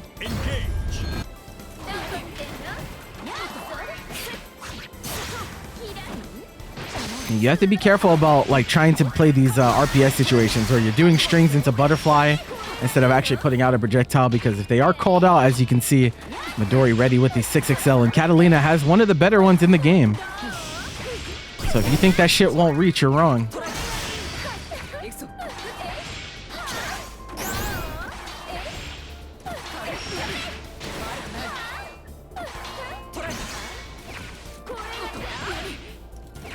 Okay, playing the zoning game well here. Roll on the U shot. We have pushed her back to the corner though. Yeah, pillar to anti-air. Raging strike, raging chain to stabilize. I like it.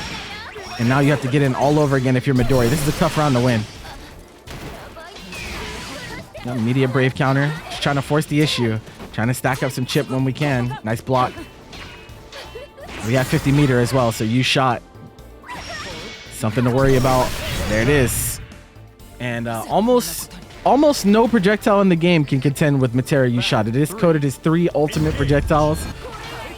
So even against other characters' ultimate projectiles, it usually does go through. I think the only thing I know that I think beats it is Zoe Dragon, I think, in terms of use skills. But I don't even know if that's coded as a projectile or not, to tell you the truth. It might just be physical.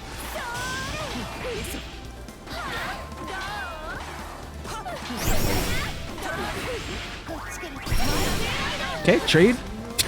Unfortunately, the crumple gonna give Midorii plenty of time to run her way in. And we're not doing the forbidden brave counters. Spacing situation, scary. Oh, that was a fireball, but she was probably holding down forward on the 2M and ends up getting DP on a cancel instead of fireball. Believe in victory. You hate to see it. Engage.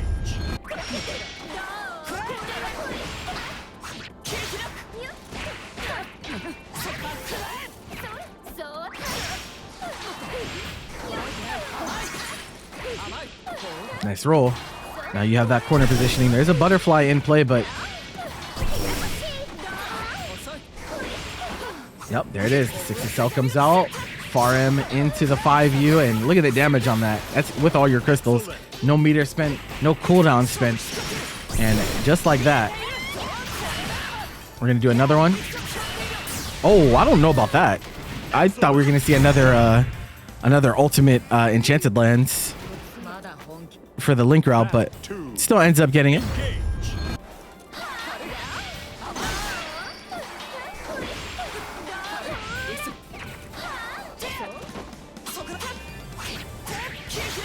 Great. Great.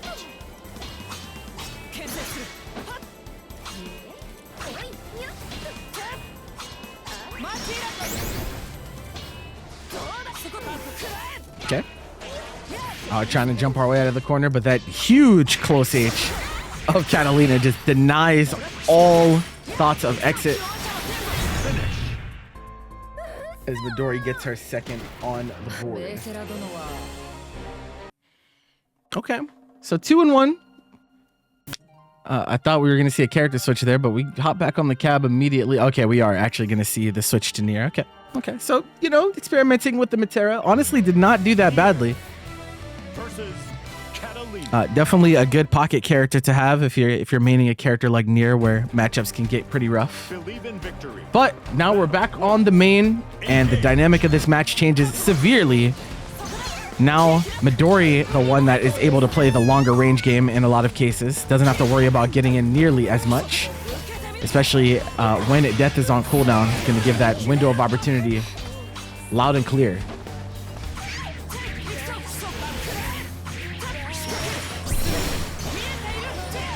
Whoa, that was awkward. Ends up side switching thanks to the ultimate enchanted lands. And now you find yourself in the corner and death is up. Nier, one of the queens of chip in this game. You lose so much life when you get put into these situations. Oh, but the 2M into you fireball, the classic ever since 1.5.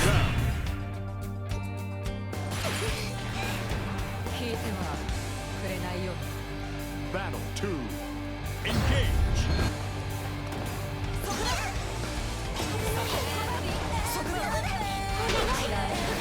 Okay, ultimate, ominous turn, rather.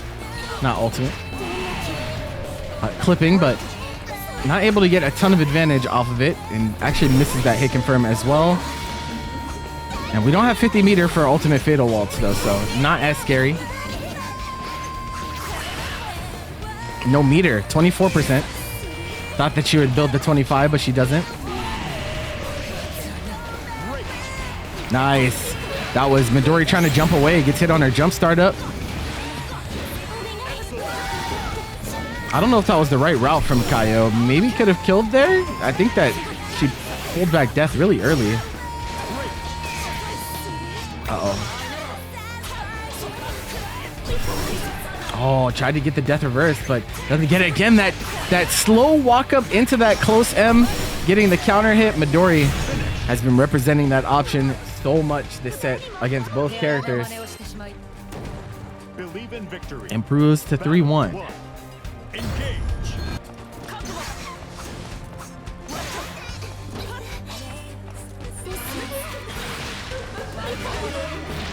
Okay, nice. Trying to kill death in that situation. Ends up getting hit by a skill Gatling.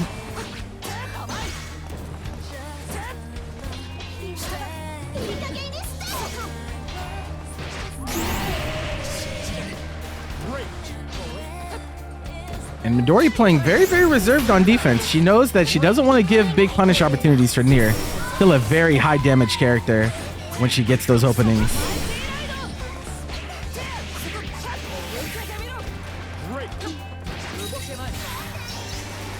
Okay, death now back. Do have to worry about ultimate misfortune, but we just checked the legs on the walk forward, and that should be the kill. Or is it? No, because we don't have death once more. I still don't know if that is Kaio just kind of autopiloting and getting rid of death early in those routes, or if it is required to do so. But still gets the round. A little bit concerning though.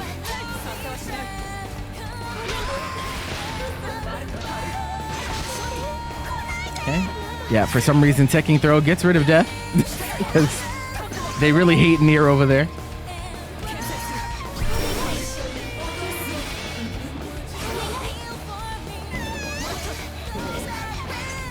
Yeah, again, we've been seeing those spot dodge cancels, but Cat is going to be ready with the 6 cell in those cases for the punish. Okay, Misfortune creating some of that space. And Kaio even chose to not press a button there to make sure it wasn't counter hit, but still Midorii was ready with the proper conversion on the anti-air. Nice! Manages to get a throw bait, but the punishment not huge because you don't have death available.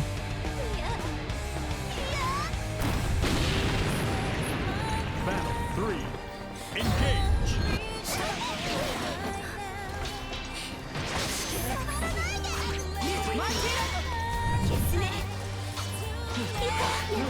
Okay, nice. The misfortune catching Midorii, trying to punch out the death puppet in time. Now we take all this chip.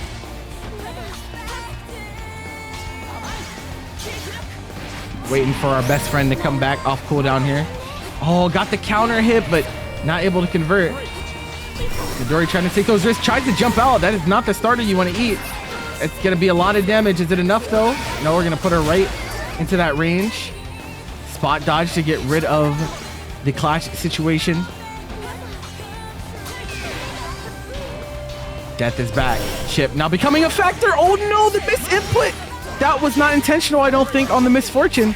Now you're playing without death for a while. Midorii gets the opening and SSPA is available, and she's gonna steal it away from you, but combo limit kicks in, but able to block the misfortune in time. That is so tough. The misinput, ultimate misfortune on the cancel gives Midorii the window of opportunity she needed. Believe in victory. And even after, still wasn't able to recover as we improved to 4-1.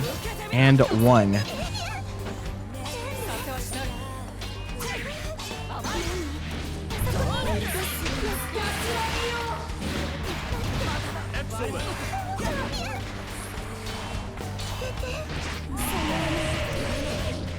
Great. Oh, okay. Good challenge, but death's still available. Yep, ready for the roll through. Oh, but object permanence, ladies and gentlemen. Death is still there. Just because you spot dodge through doesn't mean death is dead.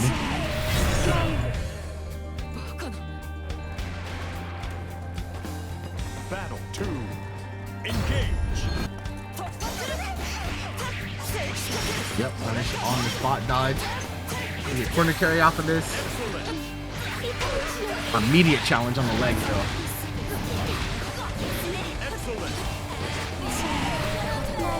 75-meter. Oh, just eats the jump in. Did not expect that from Midorii. I don't know what she was trying there, but you're in a lot of trouble now. We're going to space it out so you can't brave counter. Fatal Waltz comes through. Nice and clean round from Kaio. Kind of righting the wrong of that last game. Believe in victory. Battle 1. Engage.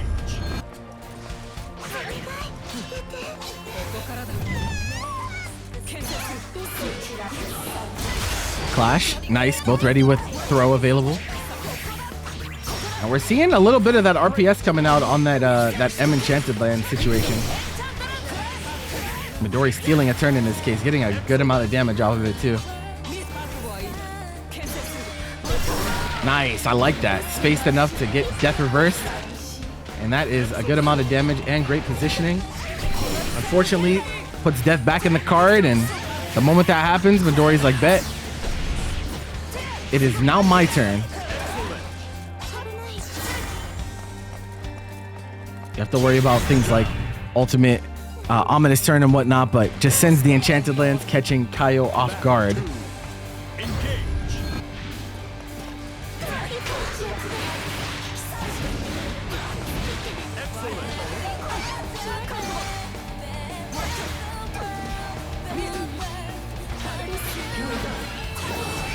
Oh yeah, and that was a really good call out there from Midorii. Able to snipe the puppet and punish the punish attempt. Nice. Yeah, far H. Still more than adequate as an anti-air, just covers so much ground. 5-2 for Midorii thus far. Still some room to go. Believe in victory. Battle 1. Engage.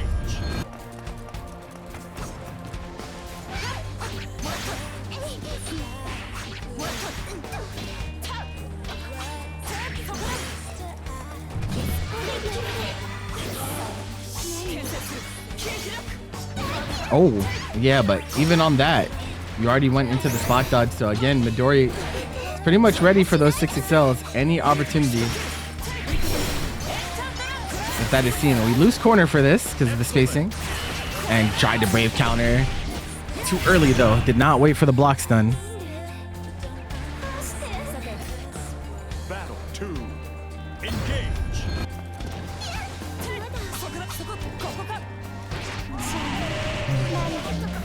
Great. Great. Yeah, working that strike throw so far. I haven't seen many DPs from Midorii. Very confident in her defense. Does not want to give big punish opportunities to Kaio if it can be helped.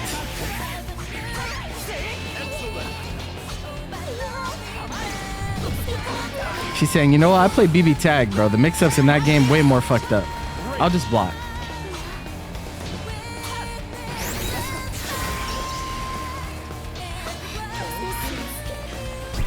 Oh, nice. This time, snuffing out that punish attempt. And that's so important to establish as Nier. Those ultimate skills do make death invulnerable. Oh, and that's so unfortunate. I think was just a frame or two off from getting that. But instead, Midorii gonna yoink that game away and go to 6-2, one game away from closing this out. Believe in victory. Battle 1. Engage.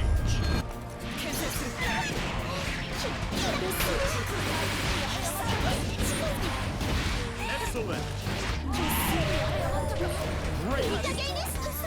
Whoa, that was weird. I don't know what we were looking for there. Striker throw though.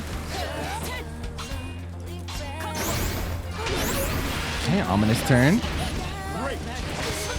Almost looked like we were threatening cross under there, but wasn't able to get under in time.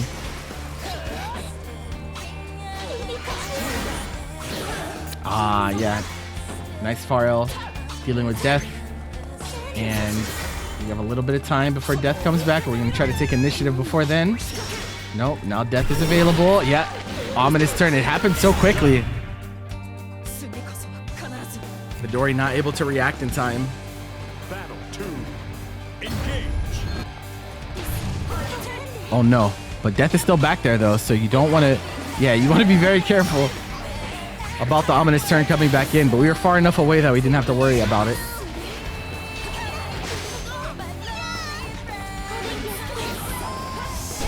Oh, trying to get out that JL. And the backdash on the 5U actually enables her to get the combo. 2H comes out. What the hell was that?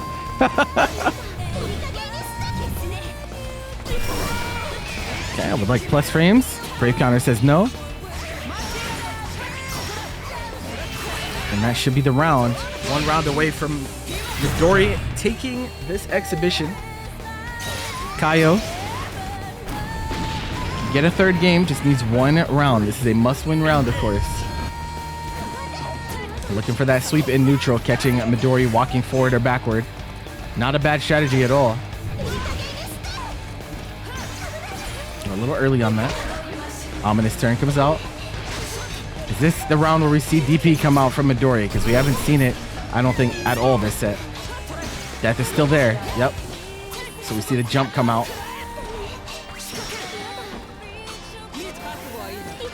Nice, but object permanence once more. You dodged it in one situation, but it's still there for the next one.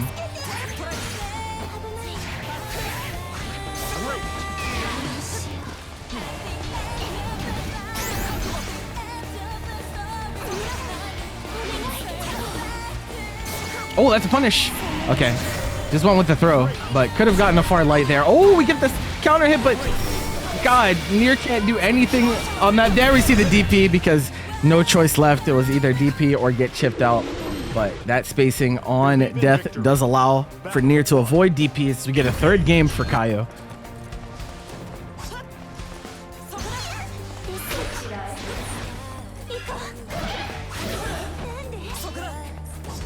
Oh, Nice. And you see some of these whiff punishes, unfortunately, like I said, Nier's reward for that, especially when she doesn't have death, is really not great.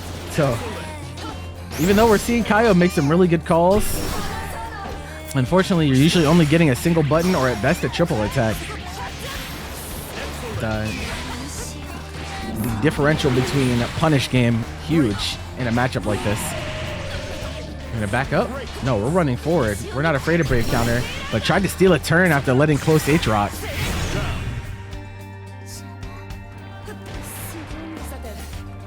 Battle 2. Engage. All right, once more, set point for Midorii.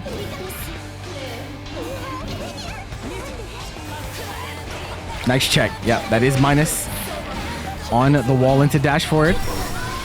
Give me your life bar. I'll take all the chip damage.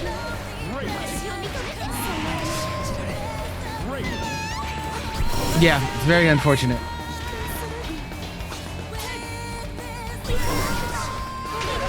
And there it is.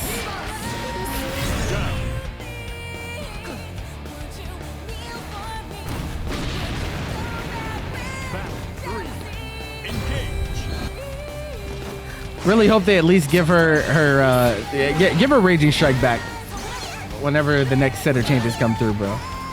At the very least.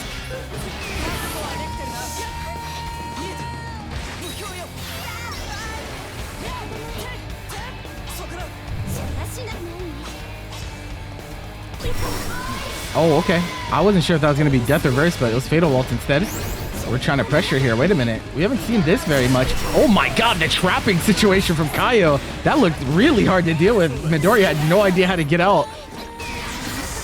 Death coming back. Here it is. We have U-Skill, but unfortunately, Death gets snuffed out, so you're going to have to play without it for a while. And trying to run in mindlessly, Midorii sticks out those great mid-range buttons of Cat. This is going to be a problem. We make it to the wall, but drops the combo. Tried to tech throw, and just barely out of range. As Midorii will close out the set 7-3. Honestly, still a really good one. It's really liking the back. No silly characters, no secondaries, none of that. We're just going to play our shit. And may the best player win these two. Pretty much the same caliber of player in my mind, so I think this will be a really good one. I think they both have wins on each other as well, so it makes it even more interesting. Oh, almost gets punished for that spot dodge. That could have been rough, but ooh, there you go. Takes the turn back with the jab, and it was the safe jab even. Dragalia trying to steal that turn early. And when Ladiva gets a punish on those, you better believe you're going to be in a horrible situation. Oh, okay. This time went with the real DP, switching at the last moment.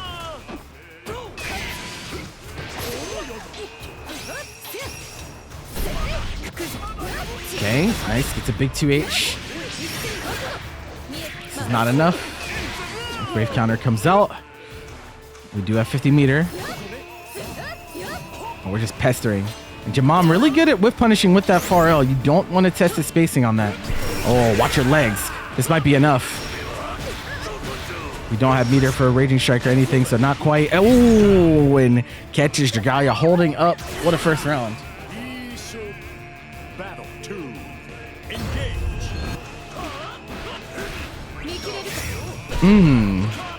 Big punishment coming out of the close H on the DP. Dragalia representing those reversals really early. It's really telling JrJam, I don't want to take this mix. Tries to hold North out of that, and that's going to be death because we do have super available for game one.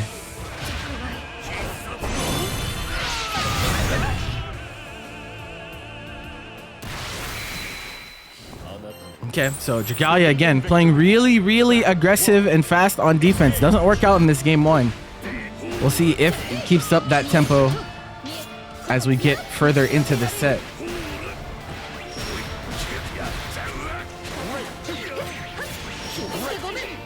Okay, spot dodge gets through clean. Oh, nice delay. Catches the Brave counter attempt. And again, we're at 100 meter here.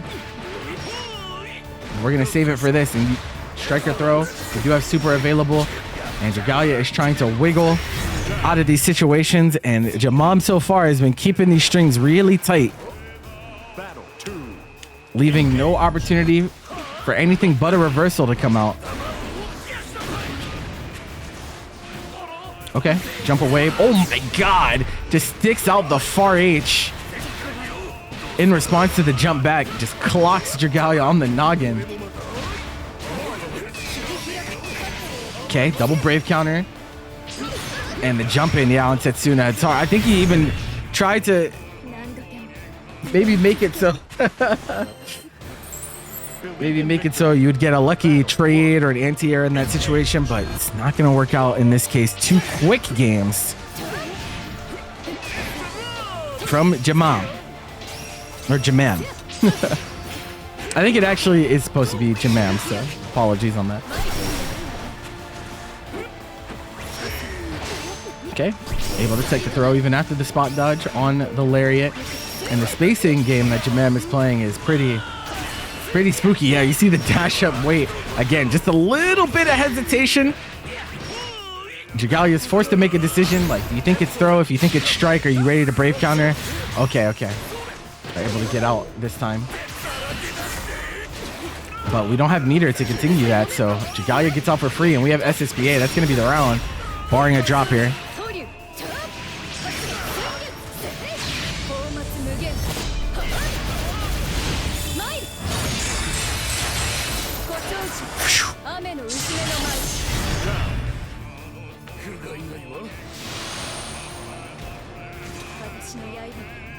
Battle 2. Engage.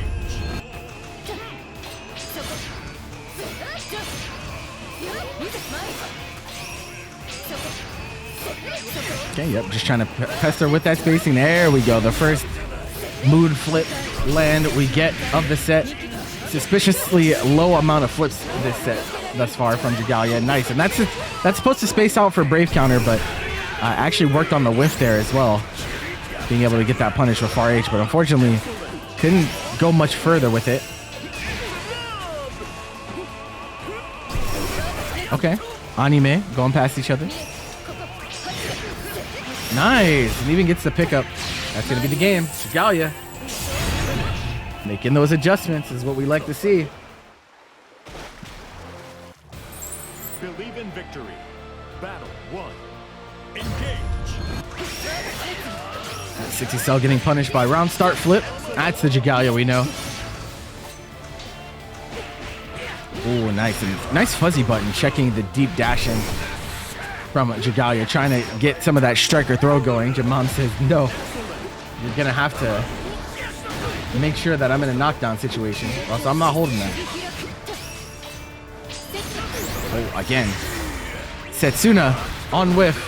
These jump-ins, big punishes. And we do actually make it to 100, but we decided to use Z-skill anyway. Actually going to end up with Dragalia living. Wake up close H into a full combo off the side switch transient.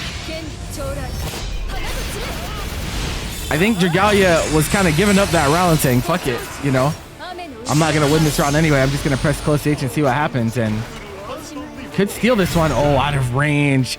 Slight little micro walk back there from JrJam. Gets him out of range.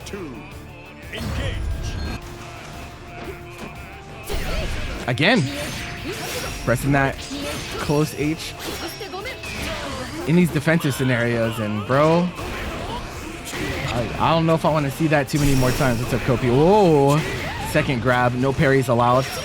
Yeah, we've seen that a few times now. Whenever the parry gets grabbed, Dragalia immediately switches stances and goes for the actual DP.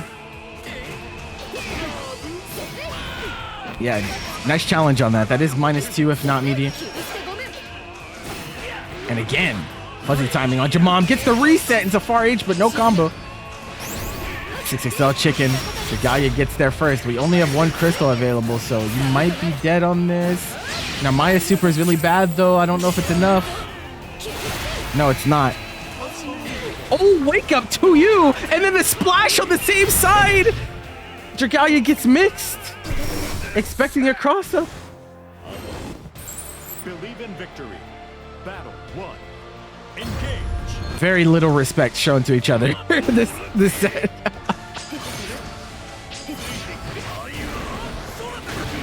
Okay, roll into SPD.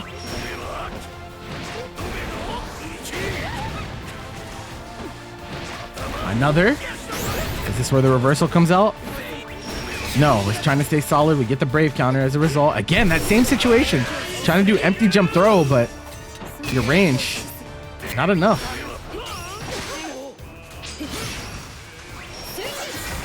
And that, yeah, JrJam expecting the cross up.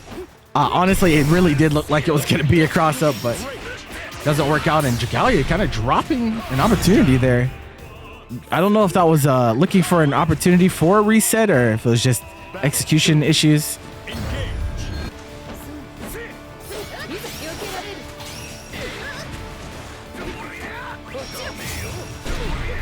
Ow.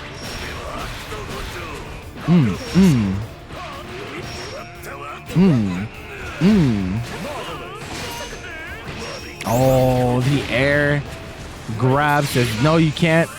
And that's the Ladiva special. Fake the meaty jumping into the grab. Still not enough to kill though, because we did have all of our crystals when that happened. Opportunity for Dragalia, striker throw.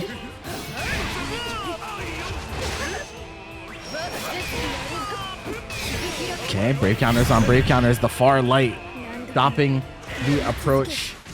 JrJam once more. Believe in victory. Battle 1.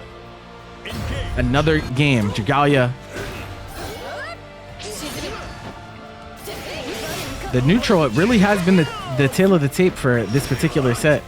JrJam just winning neutral more often.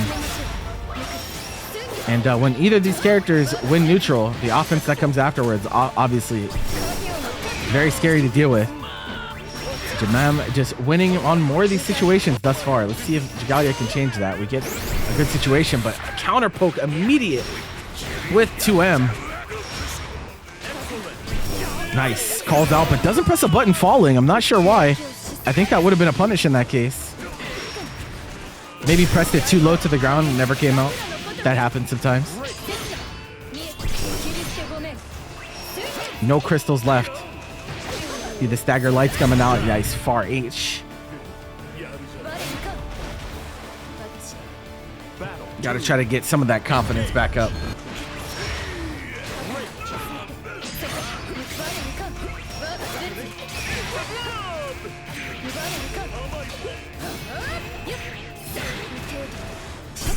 Thank you for the raid, Nep. Appreciate it. Hello, one and all. This is the last set of our exhibitions for this week, but fear not. If you missed out on any of the matches this week, you can check them out on my YouTube. They should be uploaded tomorrow or the day after. And also for various other things like fighting game talks, you know, tournaments, all that stuff, all over on the YouTube as Dragalia closes the gap a little bit, getting the second game up.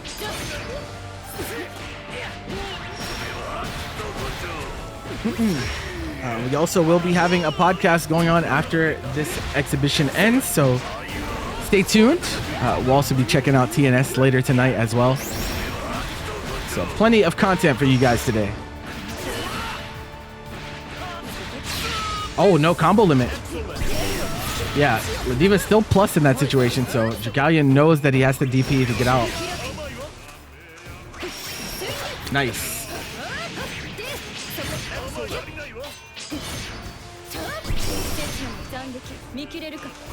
Nice. Finally get the flip mix. We're gonna need another hit here though. This is not gonna be enough. No reset for Dragalia. Just take something real, and nice check there with Far L. Last time we saw JrJam press a different button and it got outspaced by that flip on block, but this time presses the Far L and it does actually reach, so very important for that particular setup. Some type of bait, roll through, brave countered into the corner. Oh, little early on the throw, still have throw protection.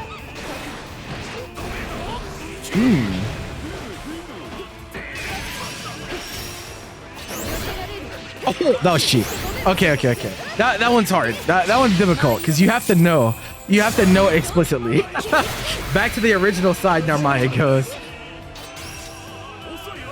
Oh, yeah, but we jump immediately. Yeah, the moment we see that roll, we're already taken to the skies.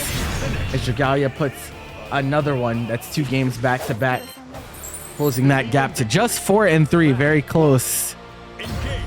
However way you slice it.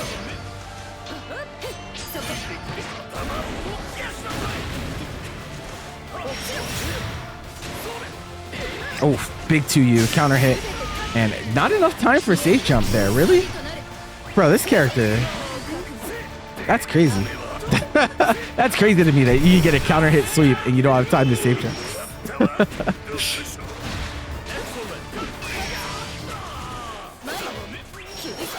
Okay, we're going for some more of the flip side shenanigans, but JrJam not cracking just yet. Nice headbutt. We don't see that very often from Ladiva players because that reversal really sucks. But, you know, even a shitty reversal is still a reversal. Gotta use it sometimes. Oh, nice. Resets the pressure, but no, we don't have crystals. So we can't go into far light into Raging Strike. And Dragalia is going to take that one to the bank.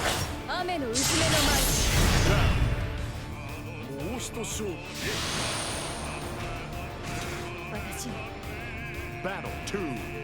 Engage. Absolute slugfest between these two thus far. Expect no less from these two players. This time we do an empty jump to make sure that we're able to block in time. And it pays dividends here. We're still in DP stance though. Dragalia might let another one rip. Not this time. Again, that same situation again. Dragalia trying to go for an empty jump throw. That is like the 3rd or 4th time this set we've seen just be out of range. Oh, that was cheap. I think you're dead. Yeah. JrJam always going for true input on his grabs, as you should as a Ladiva player, and that damage difference is massive on these raw command throws.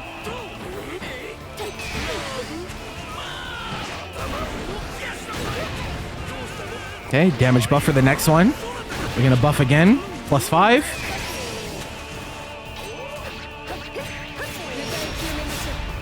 Dragalia gets out though. We're trying to build that meter. We're gonna Setsuna instead.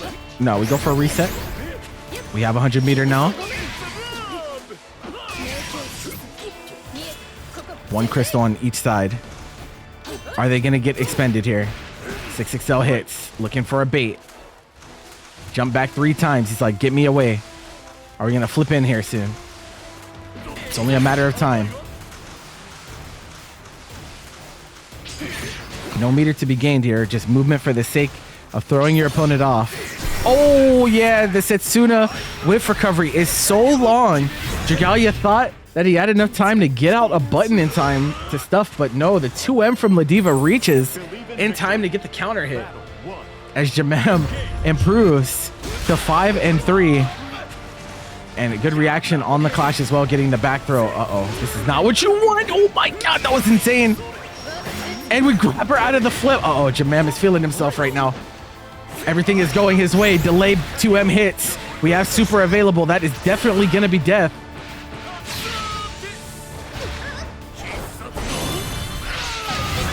And both of these players so momentum heavy. That round was all JrJam. Dragalia going to have to figure something out here.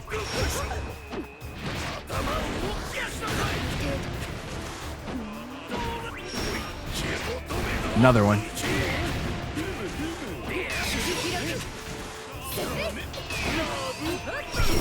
Oh, okay. I wasn't sure what was going to happen there, to be honest, but flip wins. Ladiva headbutt sucks as a reversal. Nice fuzzy button this time. I'm not going to try to guess tech there. I know that you're Narmaya. Okay. No combo on that one. We get a counter hit on this, but drops the combo, but it turns into a reset. Is this going to be enough? 1 crystal. This super really sucks, man. Yeah, it's not enough. We have SSBA available too. You have to be careful. Try to grab him out of the air. It doesn't go. Okay. Striker throw. Dragalia's trying to run away to put him on chip point, but you might not have enough time. Roll. SPD. Not going to go. That was terrifying. Such an important game to win here for Dragalia. Just to buy yourself a little more wiggle room. If you lose this game, JMAMH goes to set point. And set point against a character like Ladiva can be very, very hard to come back from and defend multiple times. But you might not have a choice in the matter. We're going to carry all the way to corner here. Dash up SBD. He's in DP stance here. Switch to parry stance. Gets grabbed.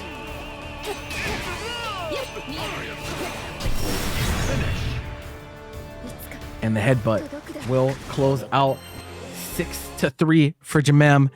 Dragalia goes back to the character select screen. Are we going to see Lucilius? That's usually the go-to counter pick we see from Dragalia. Whatever he locks in with, though, he has to commit to for the rest of this set.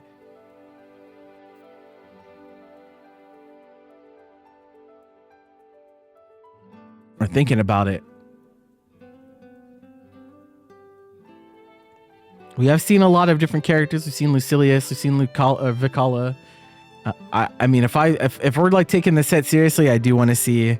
I would rather see Lucilius here, but I'm not sure what's going through Dragalia's mind. Taking a second to think about it.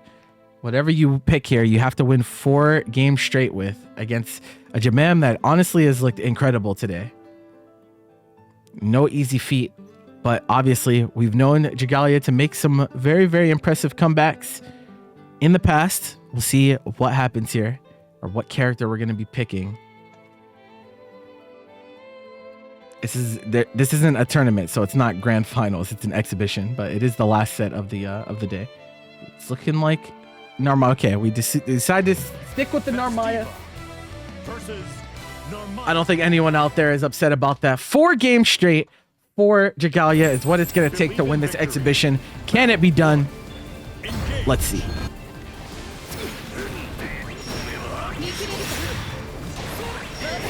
Nice, punishing to you with the flip. That means corner carry and pressure. Oh, that sucks.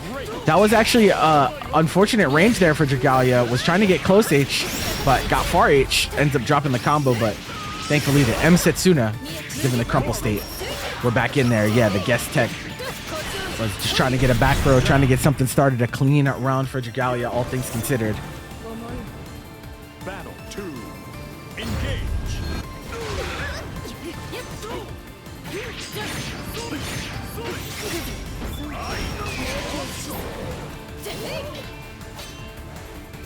Oh, I don't know what he went for there, but the jump in, making contact before it comes out with a big counter hit.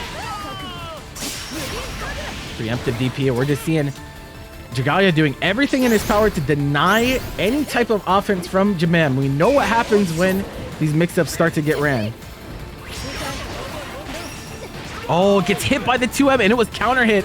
I think the fact that it was counter hit there probably messed up Dragalia's timing, as it does shift the window for the throw-in vulnerability.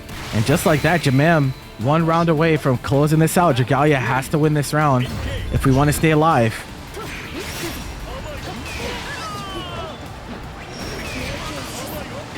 Oh, okay, very nice. Hey.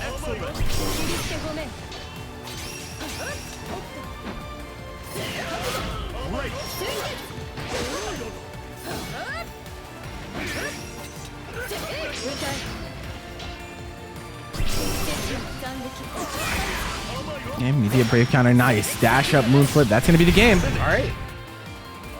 That's the type of game you needed. If you're a Dragalia fan, that's it to 6-4. Still needs to win 3 in a row. And JMAMH getting caught on some of these fuzzy buttons now. We're seeing a little bit more antsy on defense, it's looking like. We're seeing a lot more presses, a lot more throw techs as well. Not sure what the deal is with that, but was playing very solid in this set up until that point. Oh, yeah, they kind of dashed and then stopped in place. I'm not sure what Dragalia was looking for. Yeah, no tick throws allowed. Double brave counter and get off of me. No flipping. Airspace, guy's protected.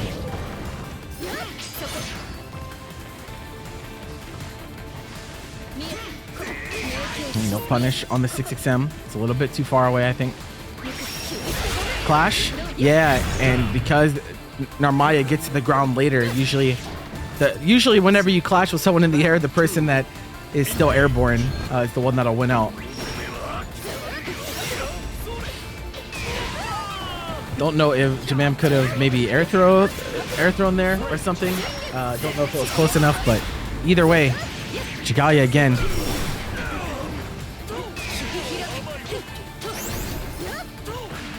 Okay, 2M hits. Immediate DP comes out. We haven't seen a DP baited from JrJam in a while. Dragalia has been correct on these DPs a bunch of times in a row at this point. We have a crystal here. Can we... You transient? Interesting. Thought we would have seen Setsuna there, but this is a scary situation to be in. Flip. Chip is a factor, but you're in parry stance. And does it again. This time the ultimate version. No fear from Dragalia. 6-5. Victory. Battle 1. Engage.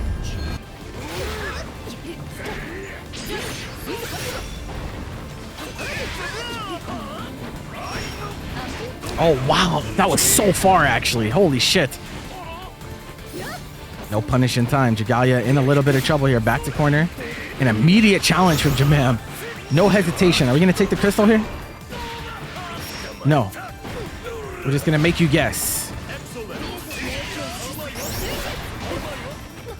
Oh, again, a little bit too short on that grab. I don't know what's been up with the throw spacings from Dragalia this set. A whole lot of whiff throws as JrJam will go to set point once more. Battle 2. Engage. Oh, the 2M restagger ends up hitting, but not close enough to the corner for that continuation at the very least for Dragalia.